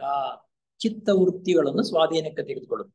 ಚಿತ್ತ ಅಂತಂದ್ರೆ ನಾವು ಹಿಂದಿನ ಜನ್ಮದಲ್ಲಿ ಮಾಡಿರ್ತಕ್ಕ ಕರ್ಮಗಳು ನಮ್ಮ ಹತ್ರ ಇರುತ್ತೆ. ಅಚಿತ್ತ ಅನ್ನೋದು ಅವು ನಮ್ಮನ್ನ ಕೆಲವು ಸಂದರ್ಭದಲ್ಲಿ ಮೇಲಕ್ಕೂ ಎತ್ತುತ್ತೆ, ಕೆಳಕ್ಕೂ ಅತ್ಯವಶ್ಯಕ ಚಿತ್ತವು ಅಂದರೆ ಈ ಚಿತ್ತ ಅಂತಕ್ಕಂಥದ್ದು ಇವೆಲ್ಲ ಶೇಖರಣೆ ರೂಪ ಮನಸ್ಸಿನಲ್ಲಿ. ಇಲ್ಲಿ ಜ್ಞಾಪಕ ಮಾಡ್ಕೊಳ್ರಿ, ರೂಪ ಮನಸ್ಸು ಅಂದ್ರೆ ಏನು, ಅರೂಪ ಮನಸ್ಸು ಅಂದ್ರೆ ಏನು. ರೂಪ ಮನಸ್ಸು ಸ್ವಾಧೀನಕ್ಕೆ ಬಂದು ಇಚ್ಛಾಶಕ್ತಿಯು ದೃಢವಾಗದಿದ್ದರೆ, ಇಚ್ಛಾಶಕ್ತಿ ದೃಢವಾಗಬೇಕು. ಎಷ್ಟೋ ಸಿದ್ಧಿಯು ಕರಗತವಾಗುತ್ತದೆ. ಆ ಸಿದ್ಧಿ ಕರಗತವಾಗಬೇಕಾದ್ರೆ ನಮ್ಮ ಇಚ್ಛಾಶಕ್ತಿಯನ್ನು ನಾವು ಬೆಳೆಸ್ಕೋಬೇಕು. ಇಚ್ಛಾಶಕ್ತಿ ಬೆಳೆಸ್ಕೋಬೇಕಂದ್ರೆ ಪ್ರತಿನಿತ್ಯ ನಾವು ಸಮಯಕ್ಕೆ ನಿಯಮಬದ್ಧವಾಗಿ ವ್ಯವಸ್ಥೆ ರೀತಿಯಲ್ಲಿ ನಾವು ಧ್ಯಾನ ಮಾಡಬೇಕು. ಆ ಧ್ಯಾನ ಫಲಕಾರಿಯಾಗಬೇಕಾದ್ರೆ ನಮ್ಮ ಜೀವನ ಶೈಲಿಯು ಅಭಿವೃದ್ಧಿ ಪಡಿಸ್ಕೋಬೇಕು. ನಾವು ಸಂಪಾದನೆ ವ್ಯವಹಾರ ಅತ್ಯಂತ ಉತ್ತಮವಾಗಿ ರೀತಿಯ ಮಟ್ಟದಲ್ಲಿ ಬಂದಾಗ ಇದು ಬೆಳವಣಿಗೆ ಆಗುತ್ತೆ. ಈ ಸ್ಥೂಲ ದೇಹದಲ್ಲಿ ಜೀವಿಸುವವರೆಗೂ ಮತ್ತು ಅದನ್ನ ಬಿಟ್ಟು ಮೇಲಿನ ಲೋಕಗಳಲ್ಲಿ ಇರುವಂತವರಿಗೂ ಎಷ್ಟೋ ನೆರವನ್ನು ನೀಡಬಹುದಾ. ಇಲ್ಲೇ ನಾವು ಬೆಳೆಸ್ಕೊಂಡ್ರೆ ಸ್ಥೂಲ ಲೋಕದಲ್ಲೇ ಬೇರೆ ಜನರಿಗೆ ಅಷ್ಟೊಂದು ಸಹಾಯ ಮಾಡಬಹುದು. ನಾವು ಬದುಕಿರುವಾಗ್ಲೂ ರಾತ್ರಿ ಹೊತ್ತು ಮಲಗ್ತೀವಲ್ಲ, ಆ ಸ್ವಪ್ನದ ರೂಪಾಂತರ ಕಾಮಲೋಕ ಮನೋಲೋಕಗಳ ಕಡೆಗೆ ಹೋಗಿ ಅಲ್ಲಿ ಕೆಲವರಿಗೆ ವಿಷಯಗಳನ್ನು ತಿಳಿಸಬಹುದು. ಮತ್ತು ನಾವು ತಿಳ್ಕೊಳ್ಳದೇ ಇರತಕ್ಕಂಥ ವಿಷಯಗಳನ್ನ ಅಲ್ಲಿಂದ ಬೇರೆಯವರ ಹತ್ರ ನಾವು ತಿಳ್ಕೊಳ್ತೀವಿ. ಎಷ್ಟು ಬದಲಾವಣೆಗಳಾಗುತ್ತೆ ನಮ್ಮ ಜೀವನ ಶೈಲಿ. ನಾವು ಬದುಕಿರುವಾಗ ಹಗಲು ರಾತ್ರಿ ದುಡಿತಾ ಇದ್ರು ಈ ಸಂಕಲ್ಪ, ಆ ಸಂಕಲ್ಪ ನೀನ್ ಏನೇ ಕೆಲಸ ಮಾಡ್ತಾ ಇದ್ರು ನಿನ್ ಧ್ಯಾನದ ಬಗ್ಗೆ ಈ ಸಂಕಲ್ಪಗಳನ್ನ ಮಾಡ್ಬೋದು. ಆವಾಗ ಸಡಿಲವಾಗುತ್ತೆ ಈ ಕೆಟ್ಟ ಗುಣಗಳೆಲ್ಲ ಸೇರ್ಕೊಂಡಿರ್ತಕ್ಕಂಥದ್ದು. ನೀನು ಈ ಸ್ಥೂಲ ಲೋಕದಲ್ಲಿ ಇದ್ದಾಗಲೂ ಮಾಡಬಹುದು, ನಿದ್ದೆ ಹೋದಾಗ ಕಾಮಲೋಕ ಮನೋಲೋಕಗಳಲ್ಲಿ ಸಮೇತ ಬೇರೆಯವರನ್ನೂ ತಿದ್ದಬಹುದು. ಅತ್ಯಂತ ಉತ್ತಮವಾಗಿರ್ತಕ್ಕಂಥವ್ರ ಜೊತೆ ಸಂಪರ್ಕ ಪಟ್ಟು ಉತ್ತಮ ಗುಣಗಳನ್ನು ಅವರಿಂದ ನೀನು ಆಗಲೂ ಕಲಿತುಕೋಬಹುದು. ಎಷ್ಟು ವ್ಯವಸ್ಥೆ ಕೊಟ್ಟಿದ್ದಾರೆ ದೇವರು ಅಂತ ಅನ್ನೋದು, ಇದನ್ನ ನಾವು ಉಪಯೋಗಿಸ್ಕೊಳ್ತಾ ಇಲ್ಲ. ಗೊತ್ತಿಲ್ಲದಿರ ಉಪಯೋಗಿಸ್ಕೊಳ್ಳಿರ್ತಕ್ಕಂಥವ್ರು ಬೇರೆ ಬಿಟ್ಬಿಡಿ. ನಾವು ಗೊತ್ತಿದ್ದು ಇಂತಹ ಕಡೆ ಮೂರ್ಖರಾಗಿ ಬಿದ್ದಿದ್ದಾಗ ಇದು ತುಂಬಾ ಶೋಚನೀಯವಾಗಿರತಕ್ಕಂಥದ್ದು. ಮೇಲಿನ ಲೋಕದಲ್ಲಿರುವಂತಹವರಿಗೂ ಎಷ್ಟೋ ನೆರವನ್ನು ನೀಡಬಹುದು. ಮೇಲಿನ ಲೋಕದಲ್ಲಿ ಇರ್ತಕ್ಕಂಥವ್ರಿಗೂ ಸಮೇತ ನಾವು ನೆರವು ನೀಡಬಹುದು. ಮೊನ್ನೆ ಹಿಂದಿನ ಪಾಠದಲ್ಲಿ ಒಂದು ಜ್ಞಾಪಕ ಇರ್ಬೇಕು ನಮ್ಗೆ. ಏನಪ್ಪಾ ಅಂದ್ರೆ, ನಾವು ನಿದ್ದೆ ಮಾಡುವಾಗ ಕಾಮಲೋಕಕ್ಕೆ ಹೋಗ್ತೀವಿ. ಕಾಮಲೋಕದಲ್ಲಿ ಅನುಭವಗಳನ್ನು ಪಡೆಯುವುದಕ್ಕಾಗಿ ಬೇರೆಯವರ ಮುಖಾಂತರ ನಾವು ಅಲ್ಲಿ ಅನುಭವಗಳನ್ನು ಪಡೆಯಬಹುದು. ಅಂತ ಅನುಭವವನ್ನು ಪಡೆಯೋದಕ್ಕೆ ಬೇರೆಯವರು ನಮ್ಗೆ ಯಾರು ಸಿಕ್ಕದೇ ಇರುವಾಗ ಇವನು ಮುಂದಕ್ಕೆ ಗುರುಗಳ ಕೆಲಸಕ್ಕೆ ಉಪಯೋಗವಾಗ್ತಾನೆ ಅಂತ ಅನ್ನೋದು ಗುರುಗಳ ಮನಸ್ಸು ಬಂದರೆ ಆ ಸ್ವಪ್ನದಲ್ಲಿ ಅವನಿಗೆ ಸ್ವತಃ ಅನುಭವಗಳು ಆಗುವುದಕ್ಕಾಗಿ ಕೆಲವು ಸ್ವಪ್ನಗಳು ಬೀಳುತ್ತೆ. ಆ ಸ್ವಪ್ನಗಳಿಂದ ಭಯಭೀತರಾಗಿ ನಾವು ಎದ್ದು ನಿಂತ್ಕೊಳ್ತೀವಿ. ಒಂಥರ ಭಯವಾಗತ್ತೆ. ಈ ರೀತಿ ಆಗ್ತಕ್ಕಂಥದ್ದು ಗುರುಗಳ ಇಚ್ಛೆಯಿಂದ ನೀನೇ ಸ್ವತಃ ಅದರಲ್ಲಿ ಅನುಭವವನ್ನು ಪಡೆಯಬೇಕು ಅಂತ ಆ ರೀತಿ ಆಗುತ್ತೆ ಅಂತ ಅನ್ನೋದನ್ನು ನಾವು ಹಿಂದಿನ ತರಗತಿಯಲ್ಲಿ ಈ ವಿಷಯವನ್ನು ತಿಳ್ಕೊಂಡು. ದುಃಖಕ್ಕೆ ಸಿಕ್ಕಿಕೊಂಡಿರುವವರಿಗೂ ರೋಗಿಗಳಿಗೂ ಸಮಾಧಾನವು ಸ್ಥೈರ್ಯವೋ ಆರೋಗ್ಯವೋ ಲಭಿಸುವಂತೆ ನೆರವು ನೀಡಬಹುದು. ಇನ್ನ ಒಂದು ಸುಯೋಗ ಏನಪ್ಪಾ ಅಂದ್ರೆ, ನೀನು ನಿಯಮಬದ್ಧವಾಗಿ ವ್ಯವಸ್ಥೆ ರೀತಿಯಲ್ಲಿ ಧ್ಯಾನ ಮಾಡ್ತಾ ಇದ್ದು ಧ್ಯಾನ ಪರಿಪೂರ್ಣವಾದ ಮೇಲೆ ನಿನಗೆ ಗೊತ್ತಿರತಕ್ಕಂಥವ್ರು ಯಾರೋ ಒಬ್ಬರು ಕಷ್ಟದಲ್ಲಿ ಇರ್ತಾರೆ, ರೋಗದಲ್ಲಿ ಇರ್ತಾರೆ, ಅಥವಾ ಸಾಲ ಸೂಲ ಮಾಡಿ ಮನಸ್ಸು ನೆಮ್ಮದಿ ಇಲ್ಲದ್ರ ಇರ್ತಾನೆ.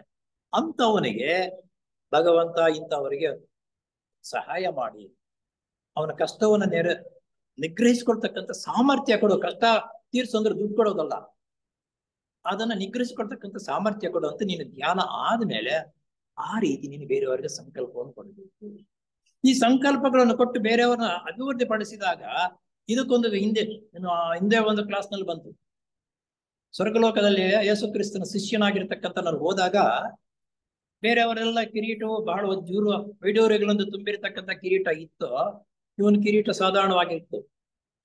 ಯೇಸು ಕ್ರಿಸ್ತನ ಕೇಳ್ತಾರೆ, ಸ್ವಾಮಿ ಎಲ್ಲರ ಕಿರೀಟಗಳು ವಜ್ರ ವೈಡೂರ್ಯಗಳಿಂದ ಚೆನ್ನಾಗಿ ಇವೆ, ನನ್ನದು ಬೋಳಿ ಆಗಿದೆಯಲ್ಲ, ಏನು ಕಾರಣ?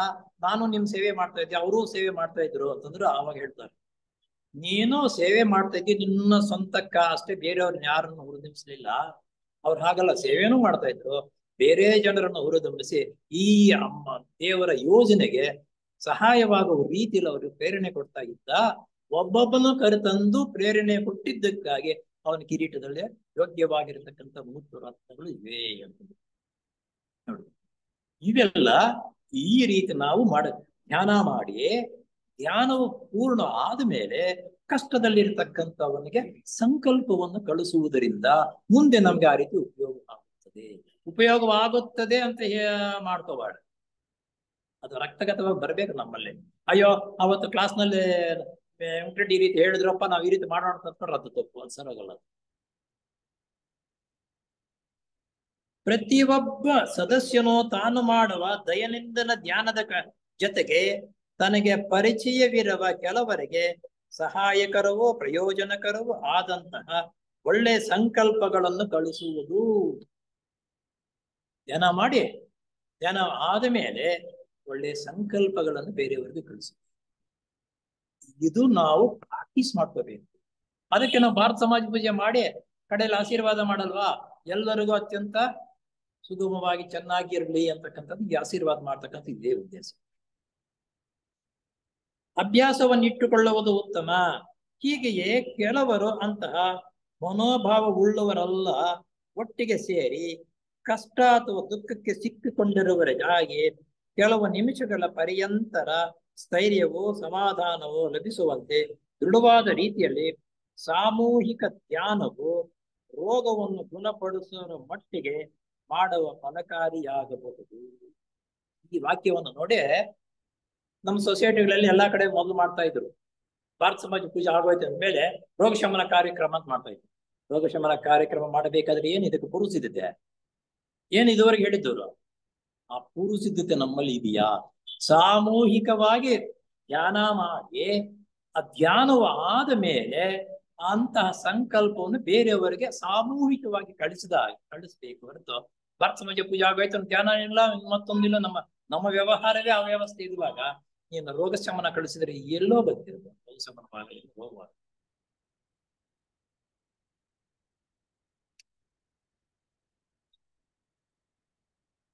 ಒಟ್ಟಿಗೆ ಸೇರಿ ಕಷ್ಟ ಅಥವಾ ದುಃಖಕ್ಕೆ ಸಿಕ್ಕಿಕೊಂಡಿರುವವನಿಗಾಗಿ ಕೆಲವು ನಿಮಿಷಗಳ ಪರ್ಯಂತರ ಸ್ಥೈರ್ಯವೋ ಸಮಾಧಾನವೋ ಲಭಿಸುವಂತೆ ದೃಢವಾದ ರೀತಿಯಲ್ಲಿ ಸಾಮೂಹಿಕ ಧ್ಯಾನವು ರೋಗವನ್ನು ಗುಣಪಡಿಸುವಷ್ಟರ ಮಟ್ಟಿಗೆ ಮಾಡುವ ಫಲಕಾರಿಯಾಗುವುದು.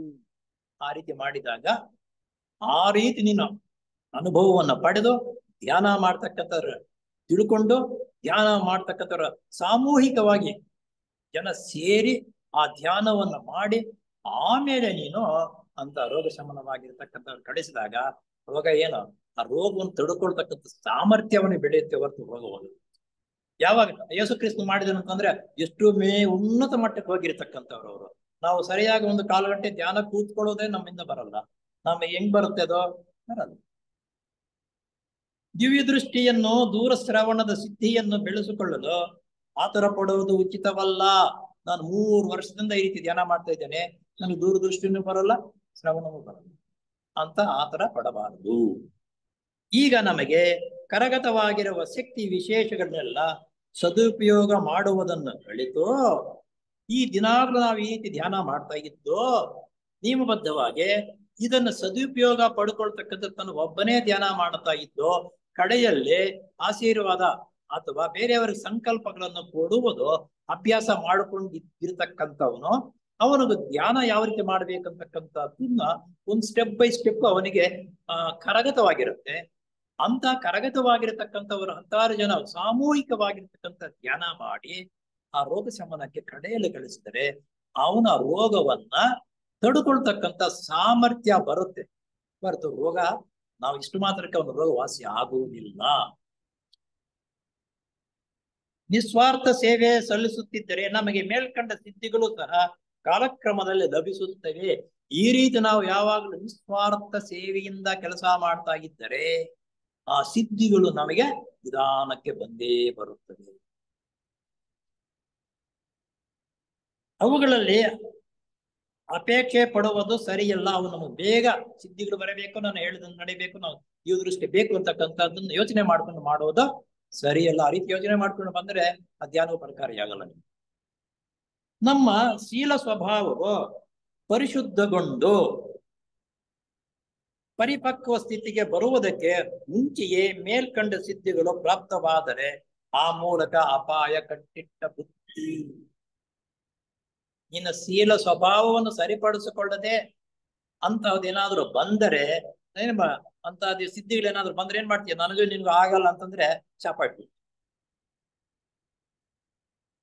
ಅದು ತಪ್ಪು. ಆದ್ದರಿಂದ ಇನ್ನ ಶೀಲ ಸ್ವಭಾವವನ್ನು ಸದ್ಗುಣಗಳನ್ನು ಬೆಳೆಸಿಕೊಂಡ ಮೇಲೆ ಅದಷ್ಟಕ್ಕದೇ ಬರುತ್ತೆ. ಅವು ಬೆಳೆಸ್ಕೊಂಡು ಬಂದಿದ್ದಾದ್ಮೇಲೆ ಅಂತ ತಪ್ಪು ಕೆಲಸ ಮಾಡಕ್ ಹೋಗಲ್ಲ. ಅಲ್ಪ ಸ್ವಲ್ಪ ಏನೋ ಧ್ಯಾನ ಮಾಡಿದಾಗ ಸ್ವಲ್ಪ ಪವರ್ ಬಂದಿರುತ್ತೆ, ಅದನ್ನ ಈ ರೀತಿ ದುರುಪಯೋಗ ಪಡಿಸ್ಕೊಂಡಿರುತ್ತೆ, ಅದು ತಪ್ಪು. ಆ ಮೂಲಕ ಅಪಾಯವಾಗುತ್ತದೆ. ಮನೆಯಲ್ಲಿ ಸೌಕರ್ಯವಿದ್ದರೆ ಧ್ಯಾನಕ್ಕಾಗಿಯೇ ಒಂದು ಕೊಠಡಿಯನ್ನು ಮೀಸಲಾಗಿಡು. ಪ್ರತಿಯೊಬ್ರು ನಾವು ಇದು ಸೇರಿದೀವಲ್ಲ, ಅನುಕೂಲ ಇದ್ದರೆ ಮೀಸಲಾಗಿ ಒಂದೇ ಕಡೆ ಆ ಧ್ಯಾನ ಮಾಡ್ತಕ್ಕಂಥ ಕೊಠಡಿ ಇದೆಯಲ್ಲ, ಬೇರೆ ಯಾರು ಅದಕ್ಕೆ ಪ್ರವೇಶ ಮಾಡಬಾರ್ದು. ಸರ್ವೋತ್ತಮವಾದದ್ದು ಅಂತಹ ಕೊಠಡಿಯನ್ನು ಸಂಬಂಧಪಟ್ಟವರೆಲ್ಲರೂ ಸಮರಸವಾಗಿ ಹೊಂದಿಕೊಳ್ಳುವ ಸ್ವಭಾವದವರಾದರೆ ಸಾಮೂಹಿಕ ಧ್ಯಾನಕ್ಕೂ ಕೂಡ ವಿನಿಯೋಗ ಮಾಡಬಹುದು. ಒಂದು ಕೊಠಡಿ ಈಗ ಯಾಕಪ್ಪ ಅಂದ್ರೆ ES ಶಾಲೆಗೆ ES ಶಾಲೆಯನ್ನು ಬಿಟ್ಟು ಬೇರೆ ಯಾರಾದ್ರಲ್ಲ, ಬೇರೆ ಅವ್ರನ್ನ ತಯಾರು ಮಾಡ್ಬೇಕಾದ್ರೆ ನಾನು ಅದೇ ಹೇಳಿದ್ದು, 100 ವರ್ಷ ಆಗಿದೆಪ್ಪ ಧ್ಯಾನ ಮಂದಿರ, ಧ್ಯಾನಕ್ಕೆ ಉಪಯೋಗಿಸ್ಕೊಳ್ಳೋಣ. ಸಾಯಂಕಾಲ ಕ್ಲಾಸ್ ಮಾಡ್ತಾ ಇದ್ದೀವಿ, ಹೋಗಿ ಒಂದು 10 ನಿಮಿಷ ಧ್ಯಾನ ಮಾಡೋ ಪರಿಶುದ್ಧವಾಗಿ ಮಂಚ ತಗೊಂಡು ಅಂತ ಕಡೆ ಎಲ್ಲರೂ ಸೇರ್ಬಹುದು. ಅವಾಗ ಆದ್ರೆ ಅಲ್ಲಿ ಸೇರಕ್ಕಾಗಲ್ಲ. ಎಲ್ಲರೂ ಸೇರಿ ಧ್ಯಾನವನ್ನು ಪ್ರಾಕ್ಟೀಸ್ ಮಾಡಿಸಿದ್ದರೆ ಆ ಸ್ಥಳ ಇದೆಯಲ್ಲ ಬಹಳ ಪವಿತ್ರವಾಗಿರ್ತಕ್ಕಂಥ ಸ್ಥಳವಾಗಿತ್ತು, ಎಲ್ಲರ ಮೇಲೆ ಆ ಪ್ರಭಾವ ಬಿತ್ತು, ಅಭಿವೃದ್ಧಿ ಆಗುವುದು.